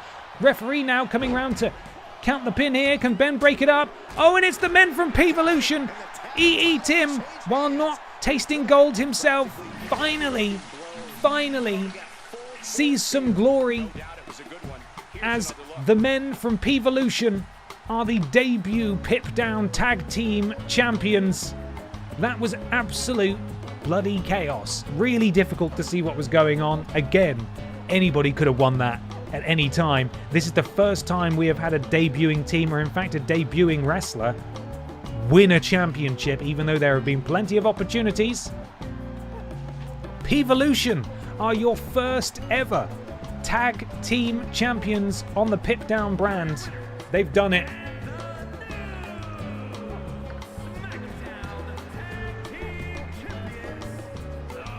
Scrubbed out the competition. They certainly did. Somewhere in the back rooms of BENXT, E.E. Tim is smiling behind the mask. You don't know that he's smiling because he's wearing the mask. But he's also presumably taken, what was he called? The Ceramic Assassin Triple Flush and the Nature Calls Boy Rim Flare to one side and saying, we need this on BENXT as well. You need to bring those titles back to P-Volution. We need to control all of the tag golds in BENXT. Off to a strong start here, though. Please tell me E.E. Tim is not cleaning toilets again. Honestly, that might be where he is. That might be where he is. He's not watching backstage in catering. He is, of course, cleaning a toilet, watching on his phone, going, "Oh, good for them. Yeah, that's great. I'm glad to hear that." And next to him, of course, are Triple Flush and Rim Flare cleaning the toilets as well. They're all cleaning the toilets together. So, there we are. Was that our second champion? Our second champion has been crowned. Now a gauntlet match. Now this could, honestly, I don't know how this is going to go. From what I gather, the description of the gauntlet match, I do not believe did it justice. The way it described it was that I think whenever someone is pinned, they're eliminated. But what actually happens is that two people start the match, and every time someone is pinned or taps out, they're eliminated and the next person comes down. It's all random, but obviously the earlier you start in a match, the less likelihood you have of winning because you're going to be tired, you're going to be more hurt. So what you want to do is come in last. We have set all the entrances to random. I have no idea who's coming out, but whoever starts off this match has basically drawn the short straw. This is going to be bad news for them. So really, I should wait for the predictions to start before I begin, because that will probably affect things. Of course, we've got Commander Piss, Meatface, Gollum, Jackanism, Piss Stratus, and Lord Brotovich competing for this title. So, it's going to be hard. It's going to be hard. This one, of course, is for the Butterfield Championship title belt. I'm particularly fond of this one. We'll get a close-up view of it in a moment. Predictions are now live. where the strap, the leather strap, is actually designed to look like his suit as well. So give it a close look and say, wow, Ben, great job. Wish it wasn't so cursed, but great job, man. You really did your best. Who's going to go the distance? Is it going to be someone who runs the full gauntlet from number 1? Is it going to be someone who comes in halfway through and builds up those signatures and those finishers? Or is it going to be someone who comes in fresh, right at the end, to pick the bones? I genuinely don't know. We really don't. And I'm going to be scrambling to try and find the music to play at the right time. So, here we go. We're doing this thing. Now get a good look at this tasty belt. I just listed all the weight classes for the name of this belt, by the way. Pip is running. The rules of the match are as follows. 2 superstars will start in the ring. Why did I bother explaining it? Superstars eliminated, a new superstar enters. Eliminations can occur by pinfall, submission, or disqualification. The match Thanks, guys. continues Thank you. until 1 superstar remains, and that superstar Who has will pulled be declared the short straw? winner.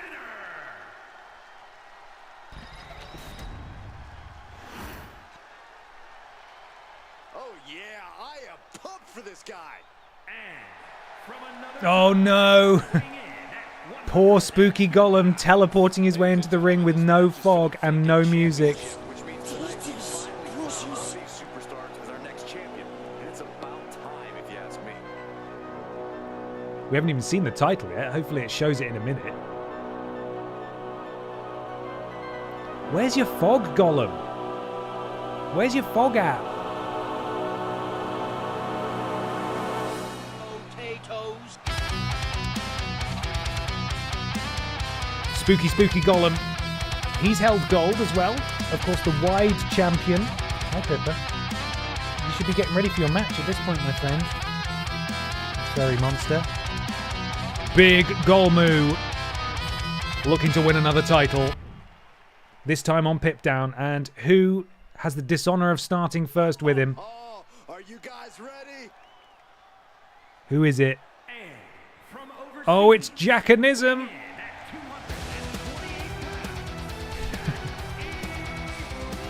Hi. Hi. What's up? It's a very... Are you a referee in BENXT? Because that tail was blocking the whole shot. Silent Cobb, thank you so much for the bits there. Come on, sit down.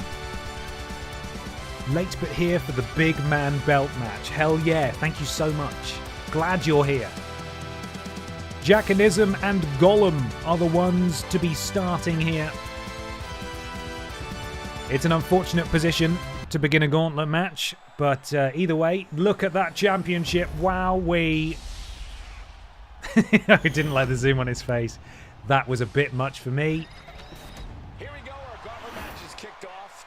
And we are off. So for all intents and purposes, for all intensive purposes, the beginning of this gauntlet match is just a normal one-on-one match. But of course, as soon as someone loses, another person comes straight out. So whoever won has absolutely no break at all. Thanks, guys. Thank you very much. Appreciate it. The element of the unknown is always present in a gauntlet match, Corey. Gollum and Jackanism starting this thing off. Gollum has tasted success in the past. I believe we've only seen Jack-A-Nism once. And I believe, again, it was a very impressive debut, but he was unsuccessful. Let's see how he gets on here tonight against this slippery little freak. Gollum. A lot of pride here on the parts of all of the participants on this debut edition of Friday Night PIPDOWN. And he is directed into the corner. All wanting to show off what this new brand can do. Some people saying, oh, it's just the B show. Bollocks, said Gollum. He said it like that. He said, bollocks. It's a really good show, and I'm going to go out and prove it and tear the house down. I'm going to have an incredible match. And he's looking dominant so far. Jackanism not really being able to get started. I like his jazzy shorts there. Jazzy shorts. As Gollum picks up a head of steam. Splash directly to the face of Jackanism, which is a bit rude, but there we are. Into the cover. Surely not going to win off the 1 count. Gollum, though, already closing in on that signature up to the top rope. He is. Oh, he's a flippy little freak, but unfortunately no one was home there. Oh, look at him go.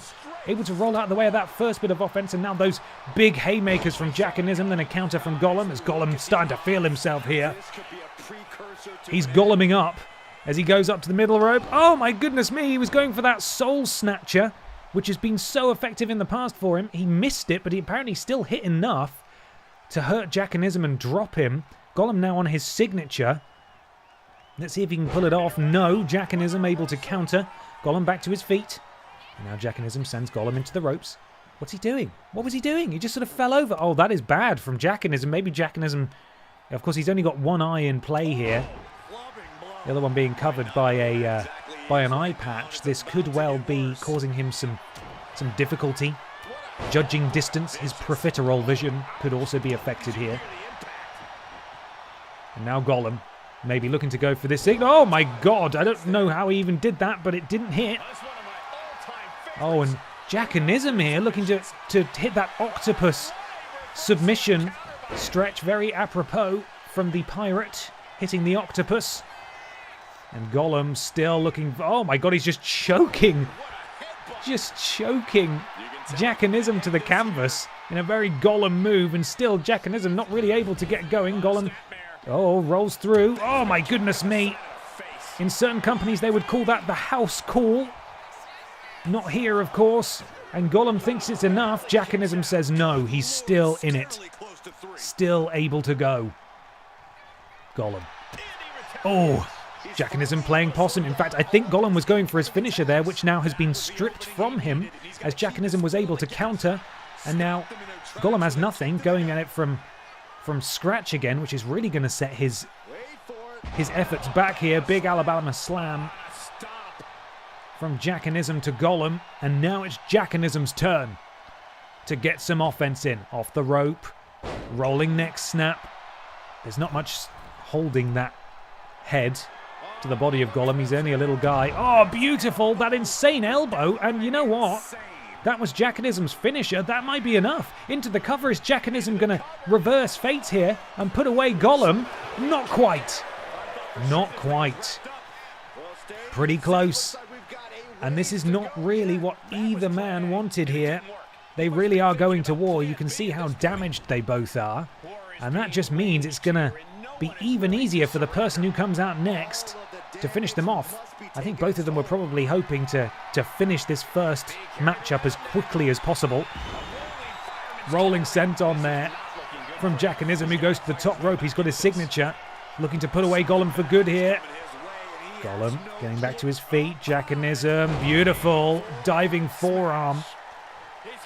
Drops that little monster into the cover. Jack thinks he's got it. Gollum, ooh, that was very close. It's getting closer and closer. Jackanism has his signature. Can he hit it? Big strike to the back of Gollum's head. Gollum sent into the ropes. Jackanism perhaps calling for it. Arm drag. That was not his signature. Jack, beautiful springboard crossbody to the prone Gollum.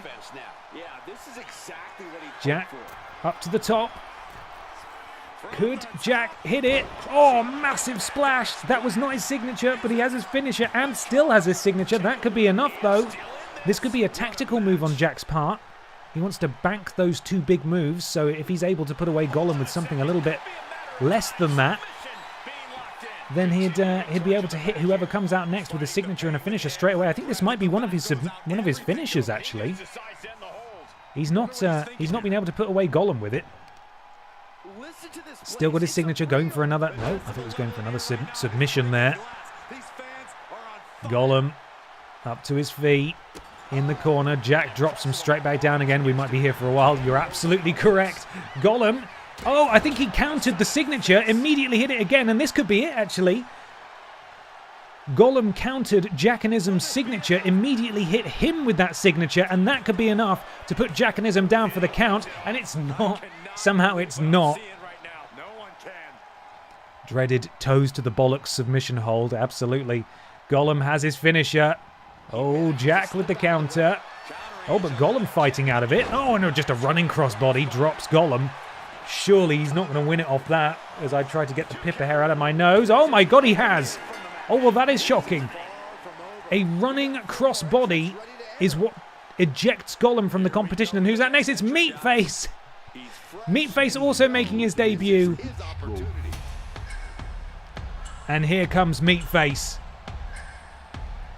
Oh, he's going to pass sad Gollum on his way in. And Jackanism is in for a real fight now.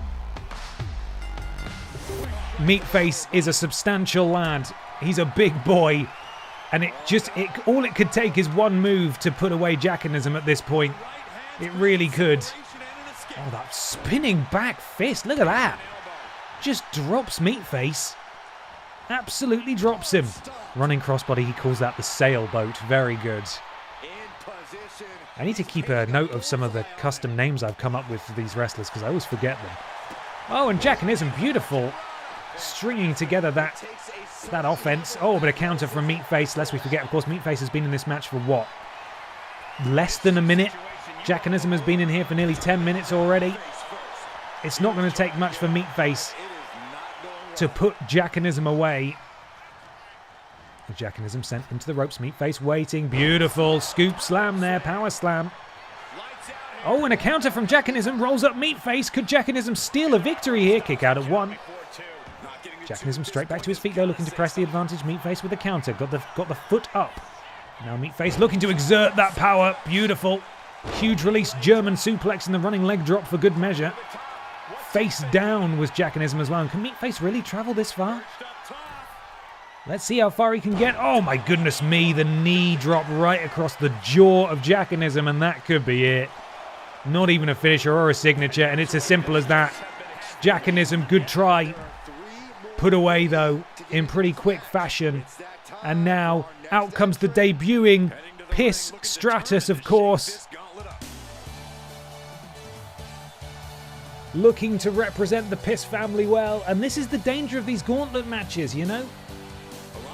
Piss Stratus, while she's walking into a match where Meatface could theoretically be pretty damaged, you know, Meatface has had a chance to practically build his entire signature bar off the back of beating up Jackanism there. So really, this is advantage Meatface, I would say, even though Piss Stratus has just come out. Although Piss Stratus looking to press the early advantage she's got here, leaping over. Full mount. Thez press, I should say, sorry, raining down those right hands. And Piss Stratus now, boots to the gut. Meatface doesn't have an article yet, but assuming you want an explanation on him/it, a face found on a frozen sausage patty that was mentioned on Podius. Yeah, Meatface. Someone in the factory had fun with the sausages, and they pushed it all down into a disc. That's it, on his face. And made like a crude face, and a family got it from a supermarket. Now, like, why have we got a meat face? And we love Meatface. He's cursed. And now he's a wrestler. So there you go. There's some context for you, if indeed there was any that could possibly explain it. Meatface, though, actually seemingly has taken a fair bit of damage from the onslaught here from Piss Stratus, although Meatface does have that signature. Could really do some damage to Piss Stratus here, potentially looking to do it. I don't think that was it, actually. Trying to take the head off the shoulders of Piss Stratus, now immediately going for his finish. Great tactics here from Meatface into a powerbomb position. Oh, just absolutely slamming her down.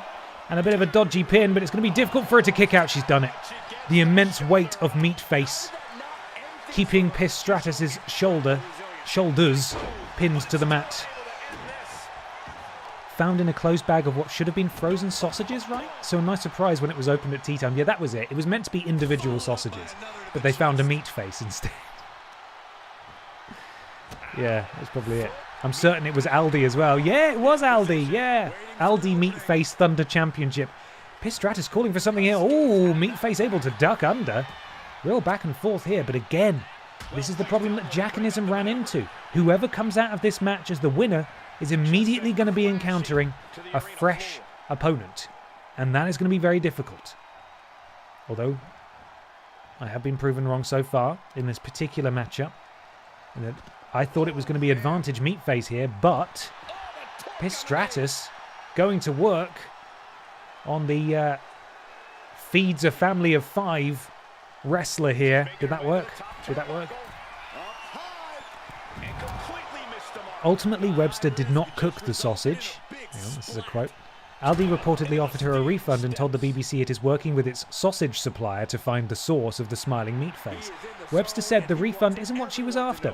Apparently it resembles my face, but it's cheered so many people up, and that's why I wanted to share it, really. It's beautiful. Doing it for the love of the game. Leaping clothesline, I think. I was looking at the corner of my eye. I was reminding myself what meat face was. Head scissors submission. Meat face able to meet its way out of it. Counter from Piss, managed to block that, and Piss Stratus has her signature now and a finisher. It could be night-night time for Meatface. And we've only got 2 more people due to come out in this match. Whoever comes out last has a huge advantage. Oh, sliced bread there from Piss Stratus. That will go very well with a Meatface indeed, and I think this might be it for Meatface. Thank you very much for coming. No, Meatface is still in this thing. The meatiest face often has the greatest of kickouts. Piss Stratus, though, has a signature, and she might just do it. Yeah, there we are, the running bulldog. Another finisher stored into the cover. Meatface, you've looked great, but surely that's enough for you. Piss Stratus advances. Who comes out next, and who is coming out last? We will learn that in a moment. It's Commander Piss out next, which I believe means that Lord Brotovich has drawn the premier spot in this match. Commander Piss, a former BENXT wide champion. Lord Brotovich will be coming out last. And here we go. 2 members of the Piss family here going toe-to-toe. This is going to make it difficult for the family when they meet up at Christmas. This means that we're definitely... Oh, that face is horrible. We're definitely getting a Piss elimination here at the very least. Massive spine buster from Commander Piss directly into the cover. And using the legs for elevation as well. Additional leverage there. Bit cheating, but, you know, Piss Stratus would do exactly the same thing. In fact, I don't believe Piss Stratus has actually been added to the Piss family on as an official member of the family as yet. Oh! And I believe Commander Piss has walked straight in to a Strat Piss faction there. Into the cover, and I believe Commander Piss will kick out of that easily. It's way too soon to be putting her down for the count with those. This is a bit like Solo Sikoa's bloodline, if you're familiar. Piss Stratus potentially forming a splinter Piss family group. And Piss Stratus brings Commander Piss to her knees. Piss Stratus, much like Alexa Piss, doesn't really have the height that you would normally expect from a member of the Piss family, but you can see the nose is there, the fringe is there, and of course the Forgive tattoo is there. Commander Piss does not have the Forgive tattoo, but you try telling her she's not a member of the Piss family. I think you could quite easily tell that she obviously is, so there we are. And the Piss violence continues here. Oh, bit of confusion there. Game wasn't really sure what to do, but it's Commander Piss who comes out on top here. And Commander Piss takes a moment to celebrate in the ring. Piss Stratus is damaged. She came into this 4th round matchup, 3rd round matchup against a Piss Stratus who had already had to fight her way through Meatface, which is no lean task. That's not it at all, is it? Head scissors, beautiful wheelbarrow, bulldog. A lot of bulldogs in Piss Stratus's arsenal. And Alexa Piss. Not Alexa Piss, sorry. Piss Stratus slamming the face of Commander Piss into the canvas up to the top rope. Commander Piss needs to be careful here. Elbow drop, hits all of it.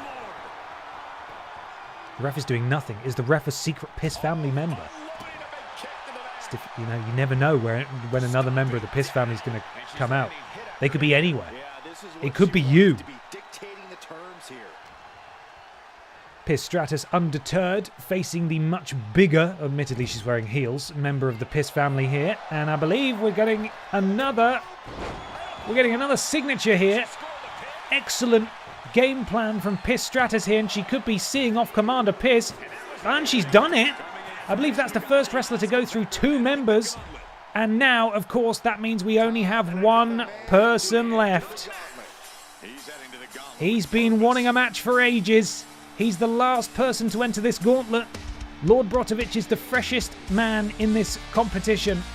And of course, it'll be one of these two who walks out as the inaugural Brian Butterfield Championship title champion. But unfortunately, he's walking in there with a member of the Piss family who already has a finisher stored. And that's going to be really dangerous, and he gets clocked by the finisher immediately. Surely he's not going to get put down that quickly. He got absolutely booted in the face into the cover. Lord Brotovich kicks out at 2. He's still in it. Okay. I'm full of nuggets. Don't wrestle me. I'm full of nuggets. And now Lord Brotovich seeks to take advantage of the opportunity he's been waiting for to prove that leaving the mod squad immediately was the right call.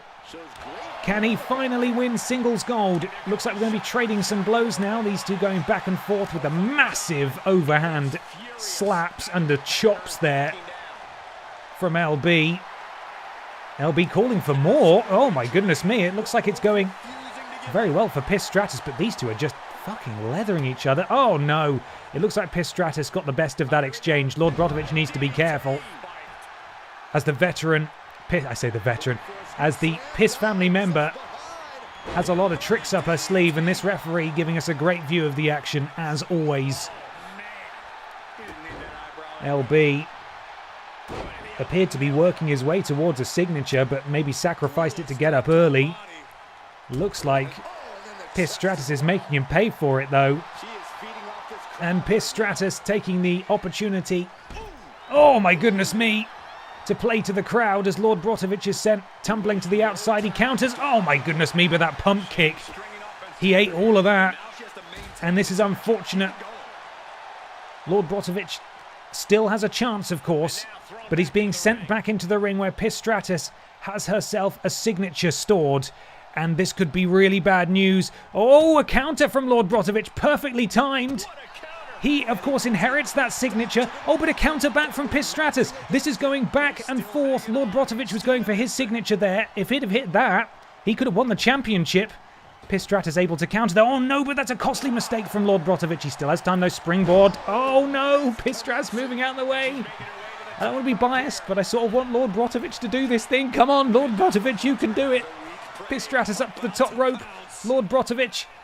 Oh no, Piss Stratus taking some time. Lord Brotovich able to wake back up. And takes advantage. This is exactly the sort of opening that Lord Brotovich needed here. Cultaholic.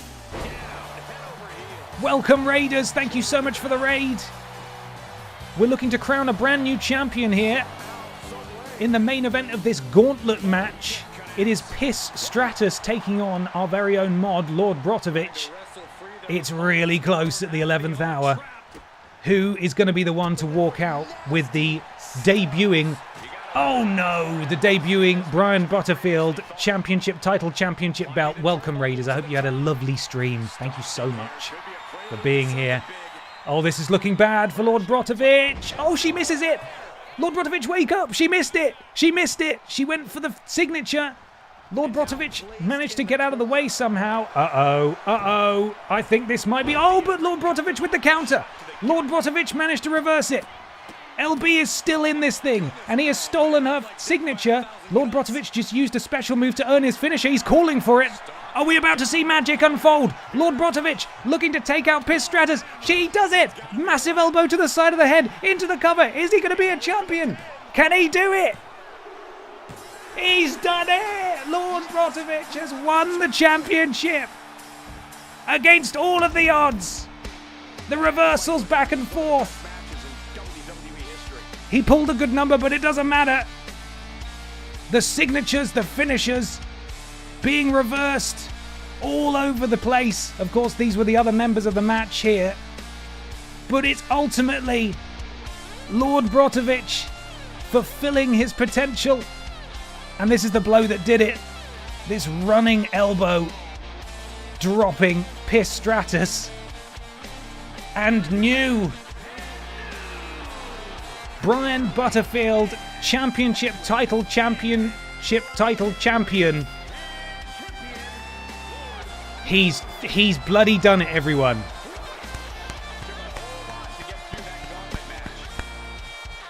Well done, Lord Brotovich.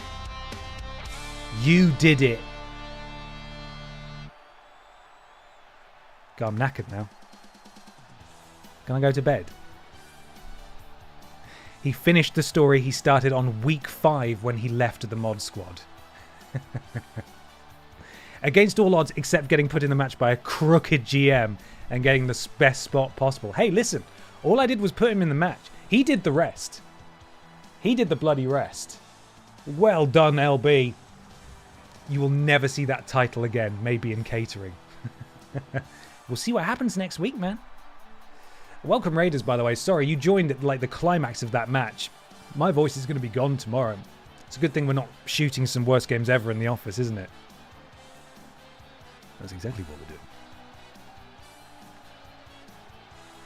we're doing. All right. Guys, we're not done. We've now got a ladder match which could feasibly take up the entire rest of the stream.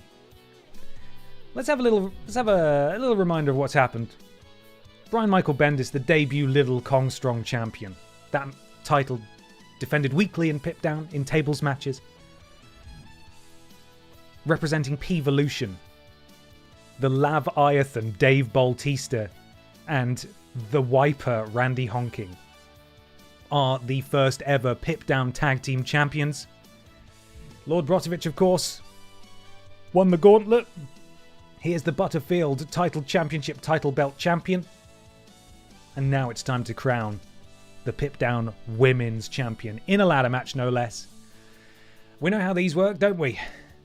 There's a stupid minigame at the top of the ladder. As soon as anyone touches a ladder, all of the AI will have alarm bells going off. They will immediately switch focus to the ladder, and they'll remove whoever's on the ladder, which is why these matches can take a while. And that's what we're doing now. Predictions coming your way in just a moment, of course. So it's Pippa, Biker, Anna, Bobby. I think I can remember that. Let's do it. Of course, Pippa with the drinks fairy in her corner. Pippa's mum, her manager. I've already forgotten which order they were coming out in. We'll work it out. We got time. Okay, get those predictions in now. Who is going to walk out of here as the first women's champion? Let's go.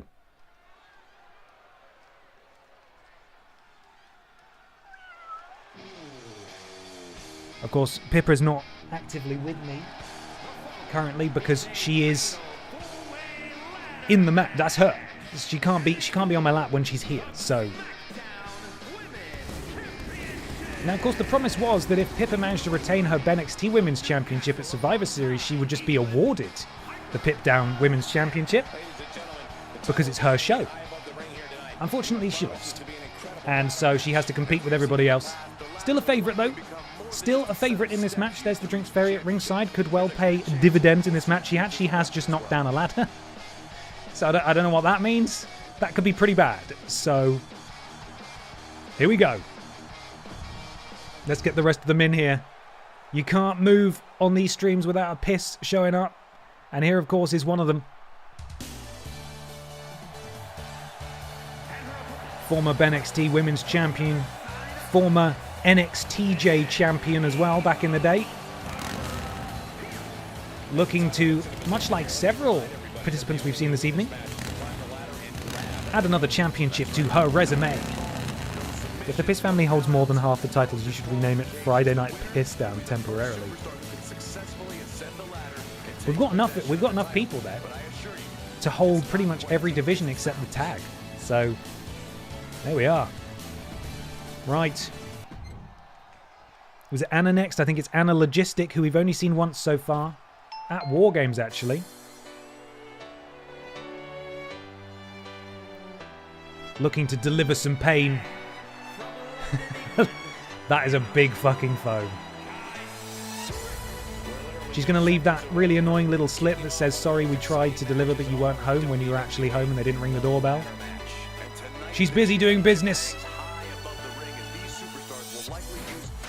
God, that's going to break the phone. The package has been delayed because she's got to wrestle a match.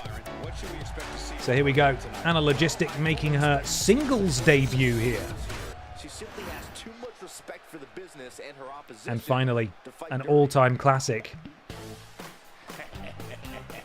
Bit of VCU, TJU lore here with Bobby Babalooni, children's entertainer extraordinaire. If you're having a party, bring Bobby Babalooni. She'll do balloon animals.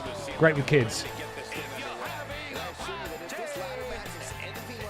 This is her actual. This is music on her actual website, by the way. Babalooni. God, they stood to attention a bit too fast.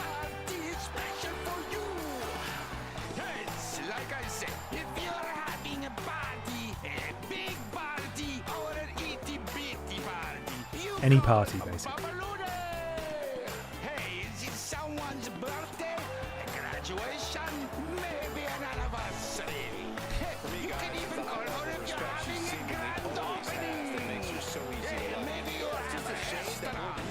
Can we just find an excuse to have a grand opening so Bobby Babalooni can do the entertainment, please? That's what I want. Here we go. That is what they are fighting for. The PIPDOWN Women's Championship. Shouldn't be named champion, should be named championship. Again, some more stuff I need to fix. He sounds like Adam Buxton's Queen. He does, doesn't he? Laura, Lola couple. Lola Booth. Right, they are ready. Of course, this match will not end via pinfall or submission. You need to put a ladder in the ring and climb it. Pippa the Cat, home field advantage, very much so. The entire game, the entire show is named after her. And she has her mum in her corner as well. Her mum giving her a round of applause there, of course. And Pippa looking to scare the announce team already as she helps herself to a chair. Of course, you can't climb a chair necessarily. Oh, and she just wraps it round the back of the skull of Bobby Babalooni. And the only evidence we have that that's happening is that the yellow stunned bar is slowly filling. A table has, not a table, a ladder has sort of been introduced to the match, kind of. Not quite, but it's getting there. Oh. And these two looking to renew their rivalry potentially. Of course, it was in upsetting fashion biker Barbara Piss who defeated Pippa the Cat, and you can see the drinks fairy up there trying to lend some aid there to her daughter.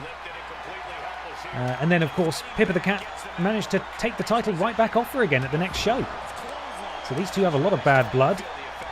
Biker Barbara Pierce probably feels like she should have had a rematch, but she never got it. But they both have a chance here to make history as Bobby Babalooni shows how quick she is running to the top of that ladder, and she's got her fingers on the title. No one's stopped her yet, although I believe, yeah, if you just push the ladder over, it's going to fucking stop them, isn't it? So that's exactly what the largest woman in this match did. Big Biker Barbie, as she's known, and you can't put Pippa on the ladder. Oh my God, a sit-out powerbomb. I thought that went straight over the ladder, but it didn't. You see Bobby helping herself to a chair on the outside. Anna Logistic looking under the ring for something, a table. Wrong kind of match. Bobby Babalooni throwing a chair at Anna, but absolutely undeterred is Anna. Looking to... Oh, I thought she was looking to throw her through that table. They both got a bit confused. Leaping flatliner. Beautiful from Anna Logistic there. As Pippa sent into the ropes, Barbara ducks down, leaps over. Didn't really have to leap over at all, to be honest. And I think Anna Logistic is about to put Bobby Babalooni through a table on the outside. If this was a Little Kong Strong championship match, she'd be a champion by now. But that is not the title that is being defended. Biker Barbara sent back first onto that ladder there. If Pippa falls from a ladder, does that count as a pip down? I think so. Yeah, why not? And now it's just Biker Barbara all alone in the ring, but no, as promised, as soon as she touched that ladder, everyone started looking at her. And Anna drags her down. Pippa back in the ring. Pippa looking to lay some offense in on Bobby Babalooni. Not really able to connect with it. Now she is. Hooks the leg. Oh, that Fisherman Buster. Beautiful. I think that's actually Pippa the Cat's signature, isn't it? And now she's got her paws on that title. Oh, and that's a pip down. That is a pip down. Certified. Let's get it on screen. Whom. Technically a pip down.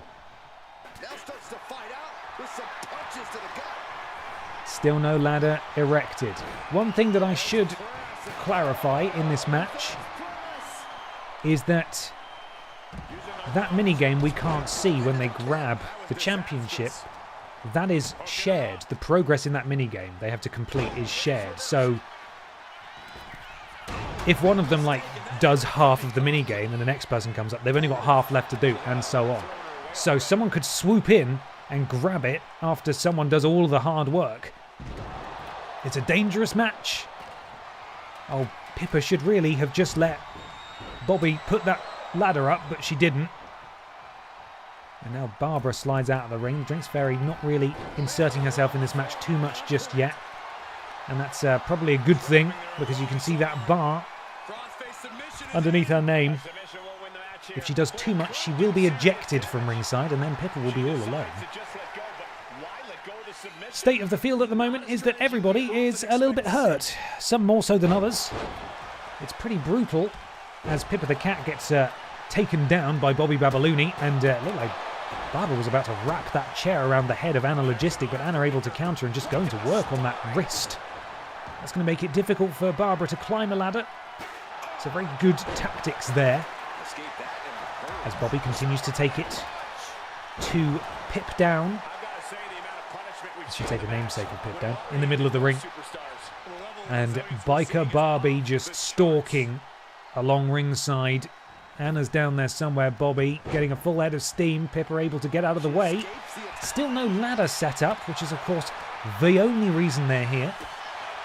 So hopefully once Pippa potentially removes Bobby from this ring, no counter from Bobby, someone will put this ladder back up, because that's what they need to do. Bobby now sliding out. That's not where the ladder is. That's not where the championship is either. Has a chair now. Anna able to counter disaster there again. As another participant in this match looked to smack her with a chair. And now Pippa grabs the ladder, finally, as Anna Logistic delivers the package on the outside. And Pippa makes her way to the top. She is absolutely uncontested. Anna now, you can see her running in. Pippa not even able to get a hand on it. She goes up now. And this is why these matches could take a while. That's another PIPDOWN. And Anna Logistic. Oh, face first goes Pippa the Cat onto the ladder. But Pippa immediately back to her feet. Absolutely no selling that. She needs to watch out though, because Anna's going to the top rope and manages to clock her with it. Barbara introduces a new ladder. 2 ladders in play now. Sees that Pippa's in trouble though, decides, you know what, I'll take advantage of that. Deals a couple of swift strikes there as the ladder falls on top of Pippa's face as well, and Pippa is really taking a bit of a beating here. Barbara was maybe going for a kick over a slingshot kick, but was unable to connect. And now turns her attention back to Pippa. Oh no, Pippa sent spiraling with that big lariat. And Bobby and Anna going after one another as well. And repeated boots to the stomach of Bobby Babalooni, as Anna just able to disarm Barbara Piss there with just a single strike, taking the chair out of her hand. Oh, and a counter from Anna Logistic. Impressive from Anna. Oh, and onto the ladder no less as well. You know, there was some debate in the writers' room of, my God, Barbara, of PIPDOWN as to whether Anna Logistic was ready to be in the title picture of PIPDOWN, but I think she's proving that she can hold her own here, as Pippa looks to wrench the arm off Bobby Babalooni. Again, a good tactical maneuver, stops her from climbing that ladder as easily, stops her from grabbing that championship. Barbara, God, got a bit spooked by Anna, dropped the chair, and it's Pippa again who's desperately trying to set this ladder up. She knows why she's here. She needs this belt. This show is about her, and she wants to take the gold home for herself. Smacking Barbara Piss with the chair, and it's Bobby and it's Pippa now who are the only ones, and look how tired Bobby is. This is probably my least favourite of the ways that an active wrestler can stop someone from climbing a ladder, is by pushing the whole fucking thing over, because it takes them ages. The neck breaker on the ladder, oh my God. Oh, and then Pippa walks directly into a chair I tell you what, if Anna Logistic had a lick of sense, she'd pick up a ladder and she'd get up it right now. She doesn't, though. She goes to the middle rope. She beckons for Barbara Piss to get to her feet. And she takes her down with that double axe handle as, oh my goodness me, look at that. Belly to belly to Pippa on the outside. And now Anna finally climbs to the top. Bobby's there to cut her off. But Anna able to fight out of it. Goes to the top. This might be the first person we've actually had able to... Oh no, and Anna's fallen all the way down. And the ladder is still somehow standing, albeit a bit weirdly, and it does a flip for good measure. Oh my God. Pippa just pummeled there. Every single person in this match has been absolutely battered. Anna Logistic has 3 finishers and a signature. I assume this is one of them. Flatliner. That's a signature there. Pippa has a finisher of her own. Bobby. Oh, that's the balloon plant? Is that what we're calling it? No idea. Bobby sent into the ropes. Knee to the midsection. Sent her spiraling. And Pippa. Someone please put a ladder up. For the love of God. Someone put the ladder up. Someone needs to put this ladder up. Before the universe ends. Let's plug my controller in.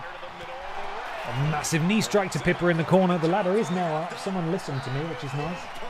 Appreciate that. Thanks, guys. And again, my least favourite way for the ladder to be knocked over has happened. So now we start from scratch.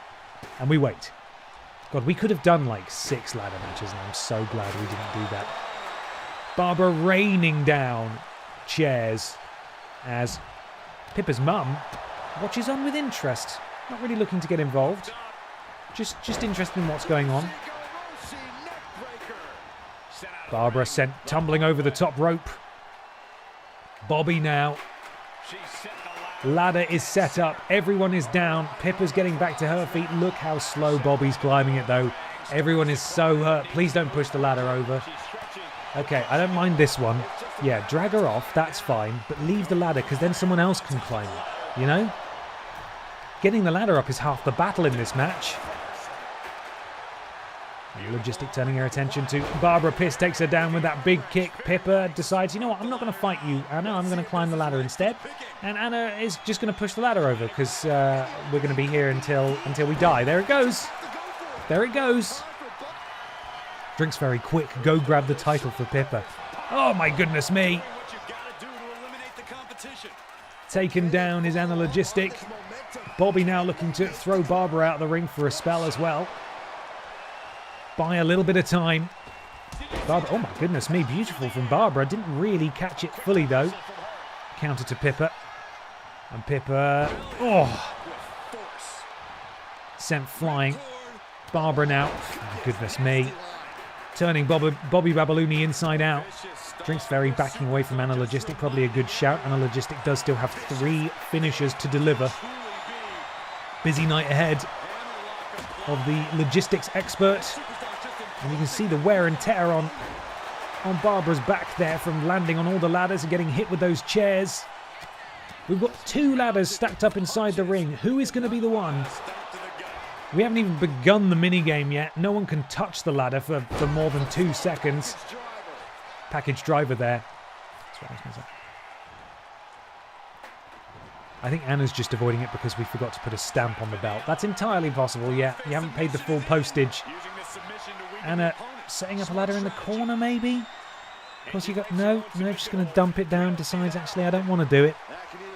The problem we're faced with here, of course, is that these guys all take so much damage that they stay down for about a minute. But by the time someone is finally climbing a ladder again, they wake up, and the grim cycle begins again.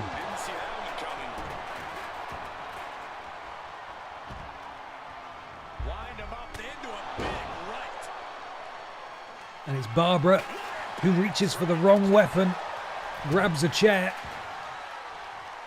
Repeated boots to Pippa, although Pippa's able to counter. And now Pippa's gone to pick up something again that's irrelevant to this match. Did we put the proper postcode on the BENXT arena on it? Oh, no, that's it, actually. I think we put the postcode of the BENXT arena and not the PIPDOWN arena, and that's the problem. Go on, Bobby, please, someone. Someone climb that. Someone climb that bloody ladder. Anna, don't you dare. Anna, don't you dare. Don't. Oh, Anna, why? You suck, man. Anna does not want anyone to climb this ladder. No one's going to do it, just a clattering. Oh, my goodness me, a thunderous Superman punch to Anna Logistic. Even Barbara's like, please, for the love of God, let someone up that ladder. Stop knocking the ladders down. We've got to stop knocking the ladders down. And all 4 women are on their feet. They're back in the ring. The PIPDOWN crowd are going crazy for it. They love it. But will it end? Some of them need to go to the toilet. Some of them have work tomorrow. But what are you doing here? You're meant to be wrestling. No wonder you're not winning. What are you doing? You should be wrestling. You should be wrestling. Can the match rating go down if it lasts too long? No, it can't. Come on. At least come and watch your match. Oh. Come on. Oh. There we go. Hello. She shouldn't be out here right now. How are you doing this? What wizardry is this? She's going to go press a button and crash my computer, isn't she? That's what she's going to do. I've looked away for a little bit. Can't help but notice that the ladders are still down. Anna, go on. Set up a ladder. Bobby's doing something mental. Elbow drop to Barbara. Okay, that didn't knock the ladder down. It didn't knock the ladder down. I thought it was going to knock the ladder down. Bobby planting Anna Logistic. And now it's just Bobby. Now it is just Bobby. Bobby, oh God, what are you doing? What are you doing? Oh, she can't. She doesn't know how. Pippa's like, that's where it needs to go. Oh, for crying out loud. Pippa sent face first into the ladder again.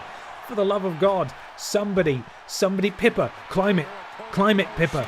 She's doing it really slowly. Anna Logistic is actually giving her a lot of time by attacking someone on the outside. We could finally actually start to see some progress made here. Pippa has her paws on the title. Oh, thank God. She's got it. And you know what? She's the correct winner as well. Pippa the Cat is your first PIPDOWN Women's Champion. My God. I thought it wouldn't end. Look at the beautiful highlights of no ladders being erected. It was Anna Logistic that really was the one who allowed her to do it by attacking Bobby Babalooni on the outside. It gave Pippa all the time she needed to grab it. Yay! Why she got two titles? Why she got two? That was the kind of match that both makes and breaks careers, but right now we're looking at someone who was just made by that ladder match.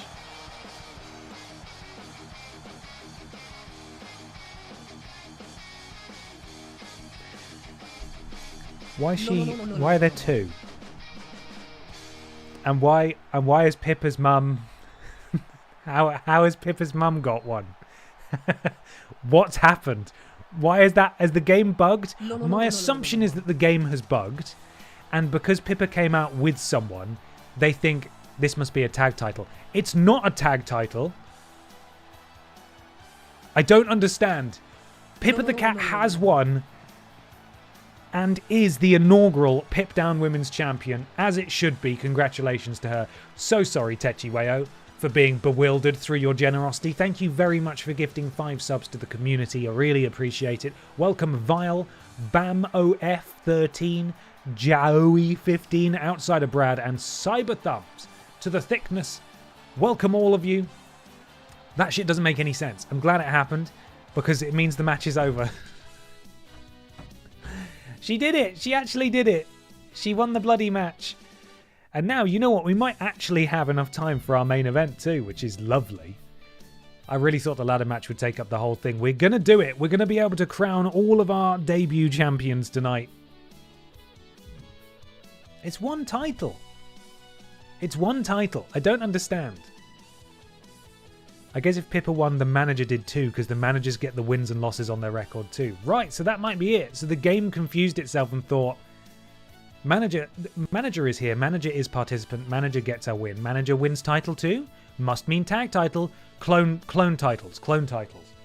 This will not affect the record, I assume. I think it's just the animation it thought it had to play, which is not right. Pippa, you did it! Pippa, you did it! Pippa, you did it! She did it! You're the champion, Pippa! Yes! Oh, you're not even on screen. You're the champion! Put me down.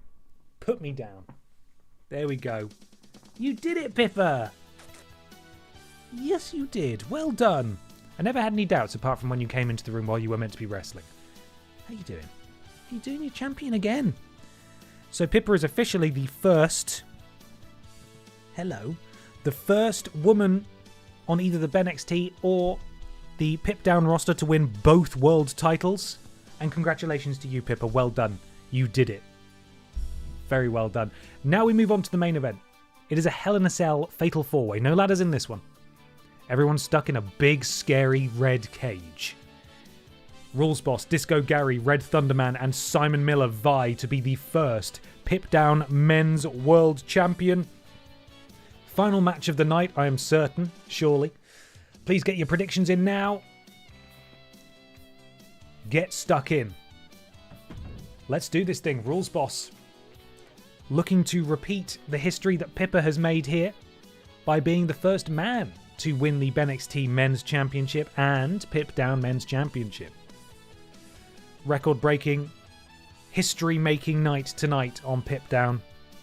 I didn't even realise, sorry. And as if to celebrate, I've also got myself right here a PIPDOWN. Pippa is sat on my lap. Hello, Pips. Well done. Well done, Pips. Well done. Yes, well done. You're the winner. There's a reason she got a show named after her. She is next level. She is. She is. Okay, let's do this thing. Main event time.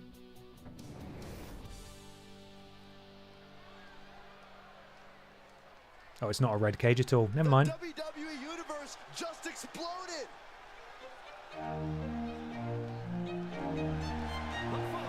Is a fatal four-way Hell in a Cell match, and is for the SmackDown Men's If Red Thunderman manages to win the Kong Strong Championship, I think Neto might sue you.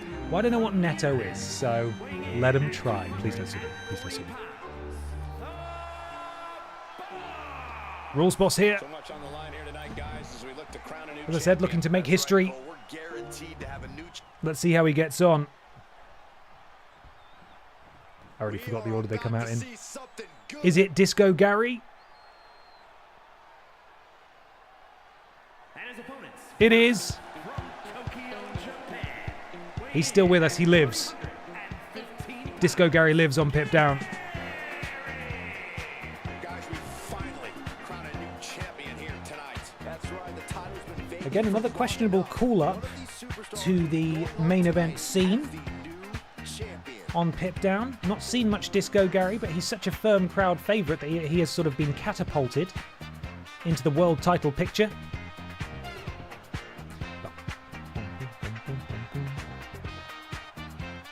I have to say the level of pride he has in his game is truly impressive, guys. Yeah, he's about as proud as a peacock, Michael. Big Gary.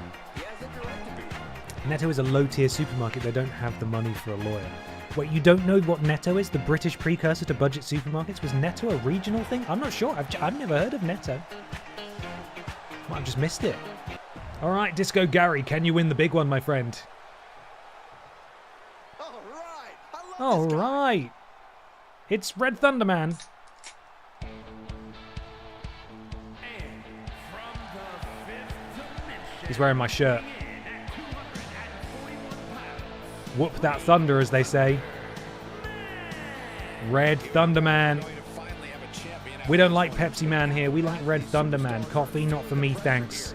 You don't come into a match I'll have with sugar-free this attitude Aldi without Red Thunder, sugar-free Aldi Red Thunder for 42p from Aldi, thanks. Or nothing. I remember what it says on the shirt. This might be Red Thunderman's debut, actually, I think. I'd say that he's one of the most prideful superstars on the roster today. Here we go. Big night for this man. Whoop that Red Thunder. And the final participant, of course, who I've totally forgotten who it is. It's Simon Miller. How could I forget that? For the first ever Aldi Red Thunder champion. From London, England, weighing in at 225 pounds. Big Simon Miller. Also making his entrance into the world title picture. Rules Boss the only one, really, with main event experience here. But of course, as I said, Simon Miller has held the championship before. Let's see how he gets on. As the cage descends and the PIPDOWN Men's Championship is officially defended for the first time.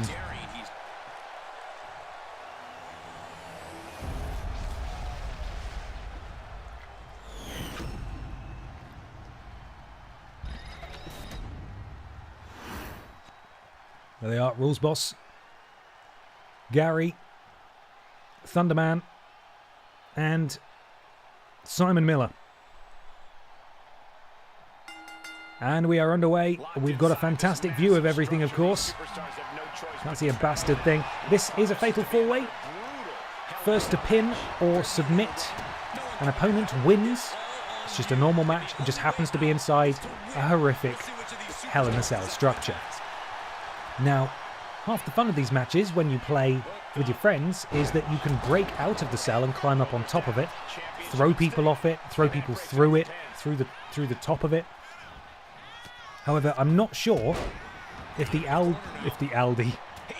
Aldi, of course, what I mean is Aldi Intelligence, AI, if the AI is capable of doing that. So, beautiful. I tell you what, offense is flying all over the place here as Simon Miller turns his attention to the former BENXT Men's Champion, Rules Boss, and then just slides on his tummy all over him, and that's okay. I love how you can't see anything in this match because of the cell. It's good, isn't it? You would have thought they'd make it slightly transparent, but they don't. Now, of course, we can move the camera in there manually. But I'm enjoying this view. Oh, Pippa. Oh, Pippa's decided she's had enough in explosive fashion. Crushed my testicles as she went. Thank you very much. Simon Miller rolling to the outside to catch his breath as Rules Boss and Disco Gary. Disco Gary, a big man. A very big man indeed. Rules Boss sent face first on the turnbuckle in the corner. Red Thunderman now. Hooking a leg. Beautiful. Is that fisherman suplex there, I think? Maybe. Simon Miller back into this thing.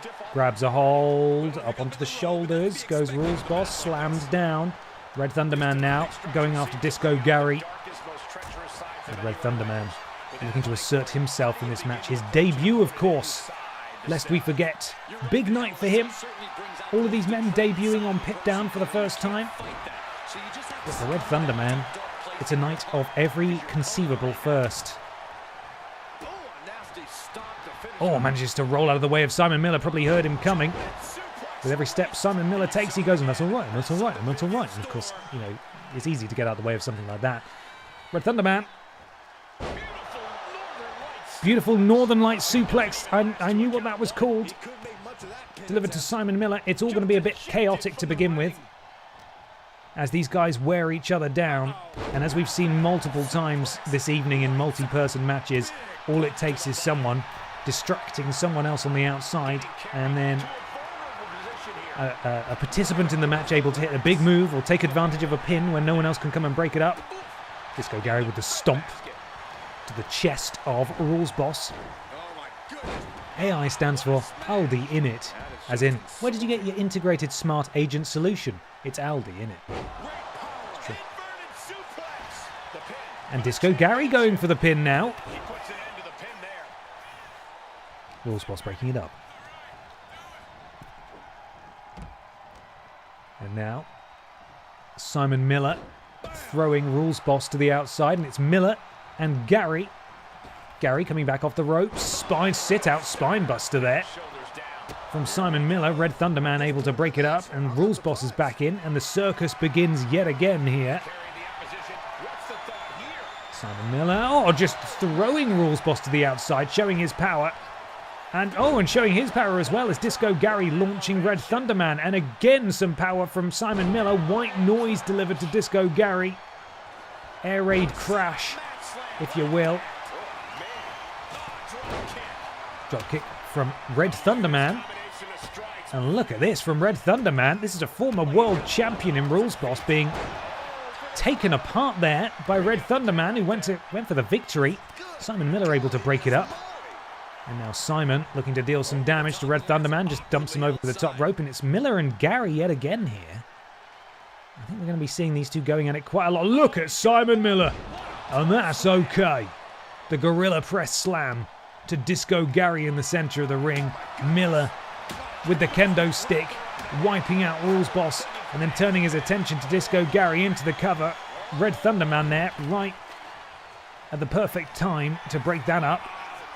Oh, it's the Red Thunderbomb! Red Thunderman with the Red Thunderbomb! Is Red Thunderman gonna do the unthinkable? Oh, a kick out by Simon Miller. That is the Red Thunderbomb, the most dangerous move in all of PIPDOWN. Simon Miller able to kick out. No one was there to break up the pinfall. That really was Red Thunderman's perfect opportunity to walk out of here as champion tonight. Beautiful from Rules Boss, though, who starts to assert himself in this match. Rules Boss, a fine wrestler indeed. But when you're in there with two powerful giants like Disco Gary and Simon Miller, it can be very easy to sort of be manhandled around. And now we're down to Rules Boss and Simon Miller. Simon Miller able to... Oh, and there goes Rules Boss again. This is exactly what I was talking about. Very easy to be just thrown out of the ring and not really be able to string some offense together. Red Thunderman trying to pick the bones here. Kick out at 2. Strong. Oh, and a spear from Simon Miller. That is Simon Miller's finisher. Red Thunderman is down, but Rules Boss able to... Oh, and then Rules Boss rolled up by Disco Gary. Disco Gary looking to take advantage. Kick out by Rules Boss. This is chaotic. It could go either way at any moment. What's Disco Gary looking to do here? Is it the Disco Bomb? No, just walking around with Rules Boss. And I think he's going to drop him crown first on that turnbuckle. And now Red Thunderman taking advantage and attacking Disco Gary. And Red Thunderman looking very impressive indeed. If any of these PIPDOWN performers perhaps were coming into this maybe looking past Red Thunderman, they'd best be paying attention now, because he is putting on an absolute clinic here. Very, very impressed. And there you see just the heft of Disco Gary stepping over the top rope. And Rules Boss again just cannot catch a break. Sent over the top rope for like a 4th or a 5th time in this match. I don't think we're going to see anyone break out of the cage, unfortunately. But hey, at least it's a terrible viewing experience, right? 10 tons of metal obscuring the camera. All 4 men back to their feet. Rules Boss into the cover. Uh-oh. Disco Gary. Oh, I was going to say Disco Gary and Red Thunderman. And another Red Thunderbomb. Another Red Thunderbomb delivered. And Rules Boss is distracted. Is he going to be able to break it up in time? He's completely distracted. Red Thunderman has done it. Unbelievable. We have had another debut champion tonight as Red Thunderman. That is a rookie error from Rules Boss, unable to break his focus, didn't realise the pin was happening behind him as Red Thunderman delivered the devastating Red Thunder Bomb into the cover. Rules Boss too busy dragging the carcass of the other wrestler in this match across the ring, didn't even know it was happening, and then that was it. This is another opportunity Red Thunderman had. Red Thunderman was doing fantastic.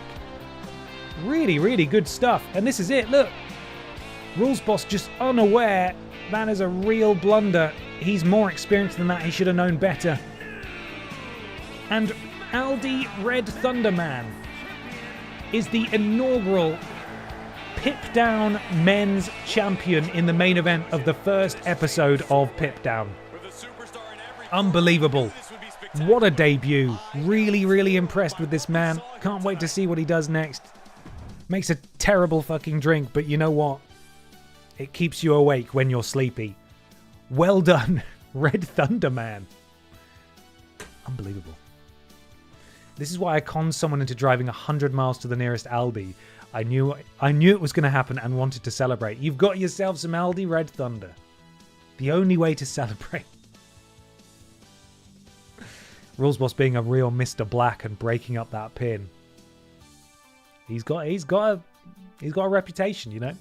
So let's introduce ourselves then to our champions. How exciting. We did it, everybody. We've got... Let's go to PIPDOWN first and have a look. Divisions. Pamela Anderson is the BENXT Women's Champion. Dick Mychinko is the BENXT Men's Champion. Emma the Bear is the Wide Champion. And look at that, Nathan the Cake. Nathan Cake flying up the rankings after his impressive victory. #1 contender for the Wide Championship. Love that for him. Unfortunately, the Mod Squad, after their victory over the debuting Inanimates, are now #1 contenders for the championships they lost. But lest we forget,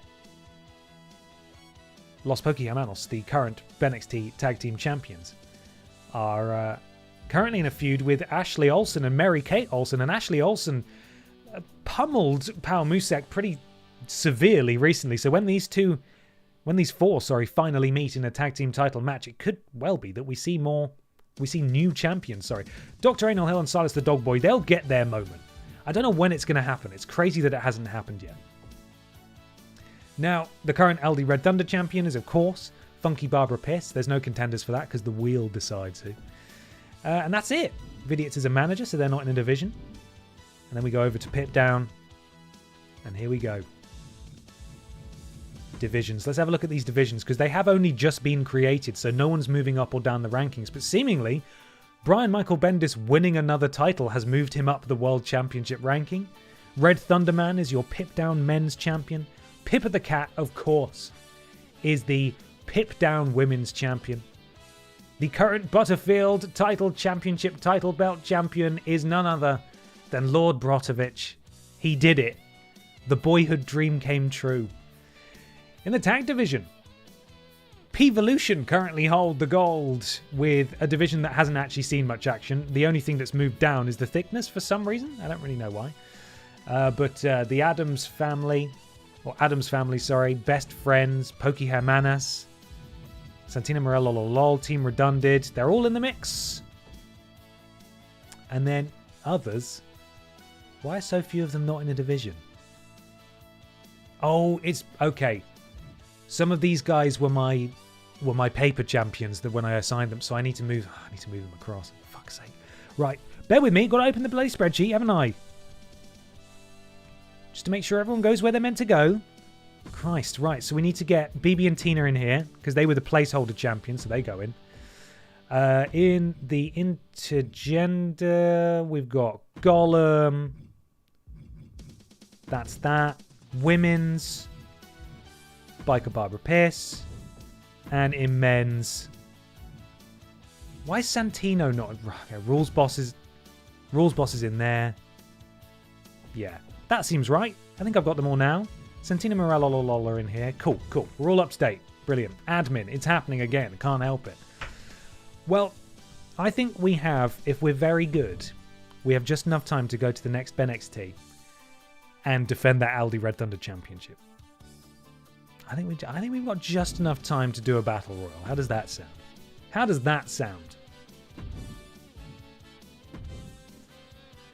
Let's see what matches we get served up first. We're going to have to cut one of them to do the battle royal, of course. Fucking hell. Mary Kate Olsen and Wet Boy have a promo. Pamela Anderson takes on Miss This Legs. Dick Mychinko faces Chavo Guerrero Jr. Nathan Cake takes on Admin.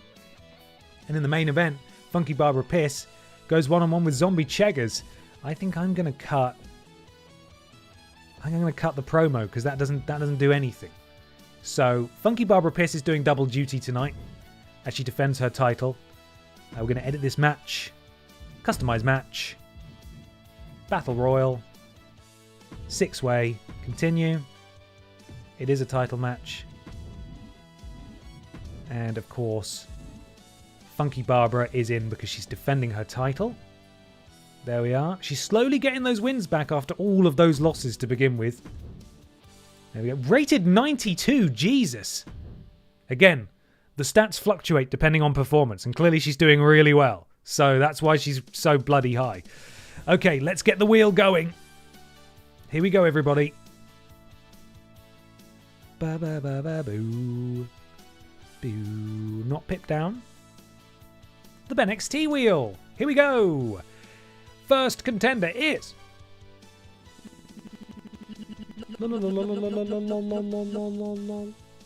It's Mary-Kate Olsen. Clearly she lobbied backstage after having her segment cut. She's like, well, you gotta give me some airtime. It's in my contract. Mary-Kate Olsen is in there. Let's shuffle. Who's next? James Jenkins. Get in there, James. Let's go. Next.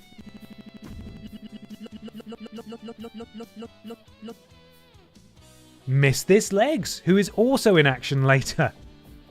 A lot of double duty happening. Let's freaking go. Just begging for an opportunity. Not allowed it. Michael Johnson as well. So many people who could be called by the wheel.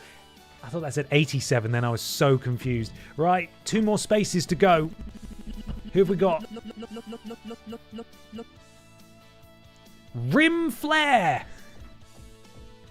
The Nature Calls boy, Rim Flare, representing P-Volution over on BENXT.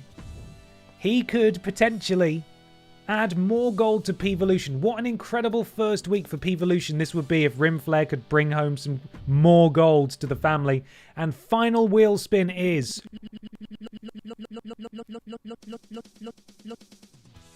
Steven Seagull. Here we go. That is the field. Oh no, that's the field. Championship is, of course, the Aldi Red Thunder Championship. Can we get Limp Bizkit Jenkins? See, I'd love that. If we could play the audio of him doing karaoke of Limp Bizkit, but it's got the real song behind it, so I'd get in a lot of trouble. Right, Wheel, your job is done. Off you go. Thank you very much, Wheel. Here we go. I said, here we go. I've just realised that, you know when we were doing the My Rise playthrough, the story mode, the career mode, obviously we had Funky Barbara Pierce and we had Brian Michael Bender's Hello PlayStation Nation. Both of them now hold the different brands' respective Mad Weekly Defended title. Aldi Red Thunder and Little Kongstrom. Mad. Right, final match of the night. I need to save it. Final match of the night is coming. Take a photo of that. Oh, I want to take a photo of that. Start the show. I mean his outfit. Oh, right. Okay, yeah. Does he have an attire where he's Limp Bizkit Jenkins? Have I missed that? Oh my god. Well, we definitely need to do that. If we can do that. If Limp Bizkit Jenkins is available as an attire, then we're going to get him in it. We're absolutely getting him in it. Participants. No, I want... For fuck's sake. No, yeah, that's fine. Okay, that's what I wanted to... Oh my god, he does have a Limp Bizkit outfit. Oh, how did I not know this?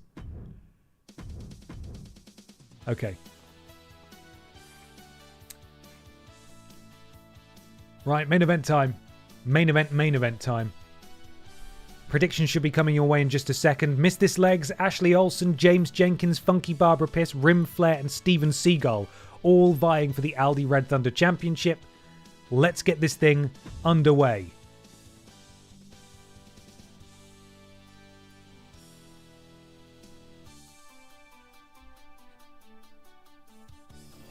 Here we go.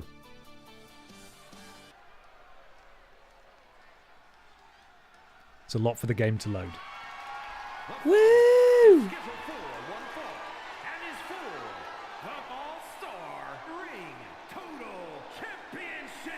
Championship.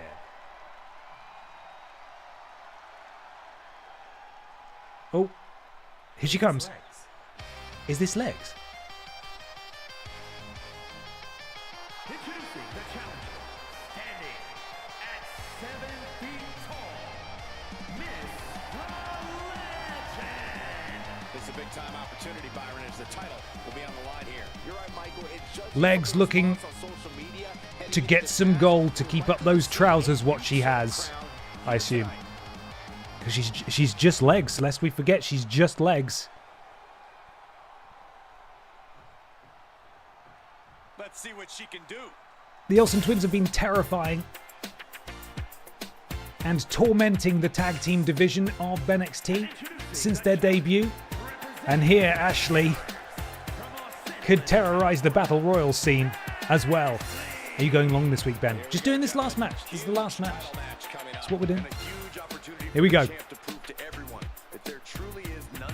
The stride, the gait is frightening. Really frightening. Mary-Kate. And here he comes. Wild man James Jenkins is out next. He's just formed a tag team with Kat the Writer. His limpet and his big bone he's brought out.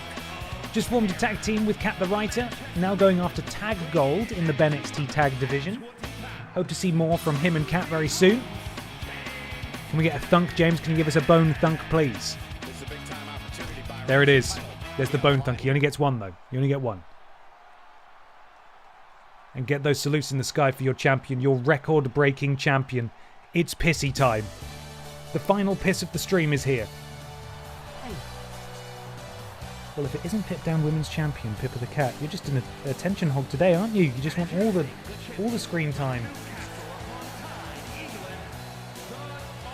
Big Bobby. Hey, do you like that shirt that Barbara Piss is wearing? Would you like one that looks very similar? You can get one on my shop. True. Designed by the incomparable Danji's Designs. Sorry, I nearly kicked her in the face, but you know. Should have counted it into like a sick backbreaker or something. Hello again. Thanks for coming. Yeah, you're still damp, so that's a little unpleasant, but that's fine. Barbara looking to run through it again tonight. Add another week on to her already legendary Aldi Red Thunder Championship reign. No one has held it longer than her. Yeah, now we're talking. And of course, representing P-Volution. The Nature Calls boy, Rim Flair. It says it on his back as well. Excellent. Here he comes. Definitely the oldest participant in this match, I would say, by a reasonable margin. Actually, that's not true. We've got a pretty elderly seagull coming out in a sec as well. Pooh! That's what he says. His famous catchphrase, poo. And finally, rounding out the field, Steven Seagull. Do you ever just look at your creations on this game and think, .mygod.what have you done? Yeah, Dude Brothers, thank you for the bit. This is a collaborative effort. Sometimes I worry, hey, this is indecipherable, right? No one knows. No one can. How can I explain this to anyone who's tuning in for the first time? And then I realize that's not what we're here for. We're here to have a good time, and we give this meaning. There it is, the Aldi Red Thunder Championship. 3 people have held it, I want to say. 4, maybe, with Barbara. Barbara looking to defend her title tonight, though. Dirtiest player in the game there, Rim Flair. Filthy, actually, just filthy. He should clean himself. So Barbara is arguably the one to watch. She is going to want to stay in this thing for as long as possible. And ultimately win. If you're unfamiliar with a battle royal, the goal is to eliminate someone by throwing them over the top rope. Last person standing wins. Missed his legs. Using some sort of arms. I don't really know what those are. I didn't know she had those. Rim Flair's in trouble. Climbs back in. James Jenkins as well. Oh, back to the tag ranks with you, Limp Bizkit James Jenkins. He's gone. The champion immediately eliminating one of the contenders in this match, and everyone is flying everywhere. Barbara Piss taking it to the P-Volution's octogenarian there, I think. That's probably how old he is now, right? Unfortunately, James is gone. And, oh my god, a low blow from Ric Flair. That's what I'm talking about, the dirtiest player in the game. He will break all the rules. Mary-Gate, though, undeterred, straight back to her feet. 1,000-yard stare. Utterly terrifying. Barbara. Multiple boots and elbows. But Steven Seagal able to wrestle her down to the ground with one of his powerful wings. He's 76. It just feels like he's a lot older. Oh, okay. I see. The septuagenarian? Is that it? Is that the term? Look at this. Are we about to see an elimination? And Ric Flair looking to eliminate the child here. But I think the child's about to maybe fight out of it. It looked like she was for a second. Maybe not. Still going, though. There we are. Oh, my goodness me. And there's legs. Demonstrating the legs of legs. And now Barbara, eliminates a second person. This is a dominating performance. Ric Flair takes out the child. And now we're down to 3. Funky Barbara Piss has eliminated the first 2. Ric Flair eliminating the child. And now we are down to Barbara Piss. Ric Flair, who's having a really tough time. And Steven Seagal. And Ric Flair looks to eliminate Steven Seagal. Oh, just bundles him out.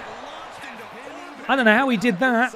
But we're down to 2. It's Funky Barbara Piss and Ric Flair. Ric Flair, again, looking to bring some more gold back after an absolutely brilliant start from the brand new stable P-Volution, of course, led by E.E. Tim. And Funky Barbara Piss looking to extend her legacy here by adding another week onto her championship reign with the Aldi Red Thunder title. Was that the rim shot? Quite possibly. In fact, I think that was Ric Flair's. Ric Flair used a finisher. In these matches, if you have a finisher built up, you can just get an instant elimination. So Barbara's lucky, really, that he didn't use it on her, although Rim does have a signature. If he uses the signature, he'll be able to just bundle Barbara out as well. Although Barbara closing in on a signature herself. Who is going to walk out of here as Aldi Red Thunder champion? This is the high stakes of a title match of this particular kind. As Barbara picks up Rim gingerly, spins round, takes him out, lifts him up again. Maybe going to look for the elimination here as she walks him over. No, maybe just going to the corner. Slams him face first. She does have a signature. Oh, no, she was going for the elimination. I thought this was her signature here, actually. Trying to eliminate Ric Flair the old-fashioned way. Barbara needs to be very careful, as does Rim. Ric Flair, the Nature Calls boy, clinging on, able to punch out of that, and he's back in it. Barbara, though, looking to... Oh, what was looking for here?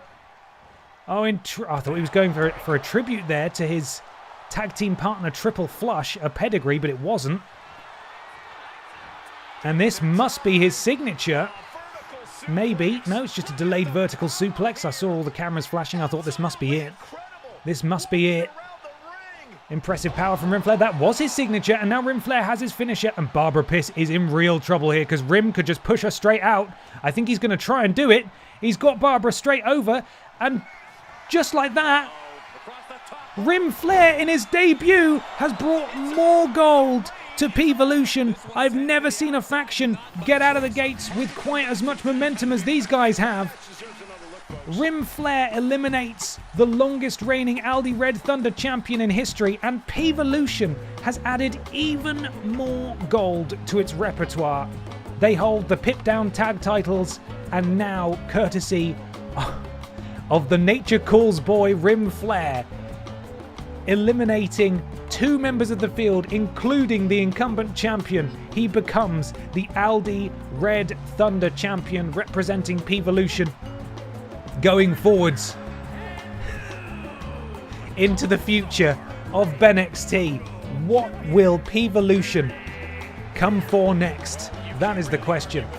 The $1 million question, as it were. As it were.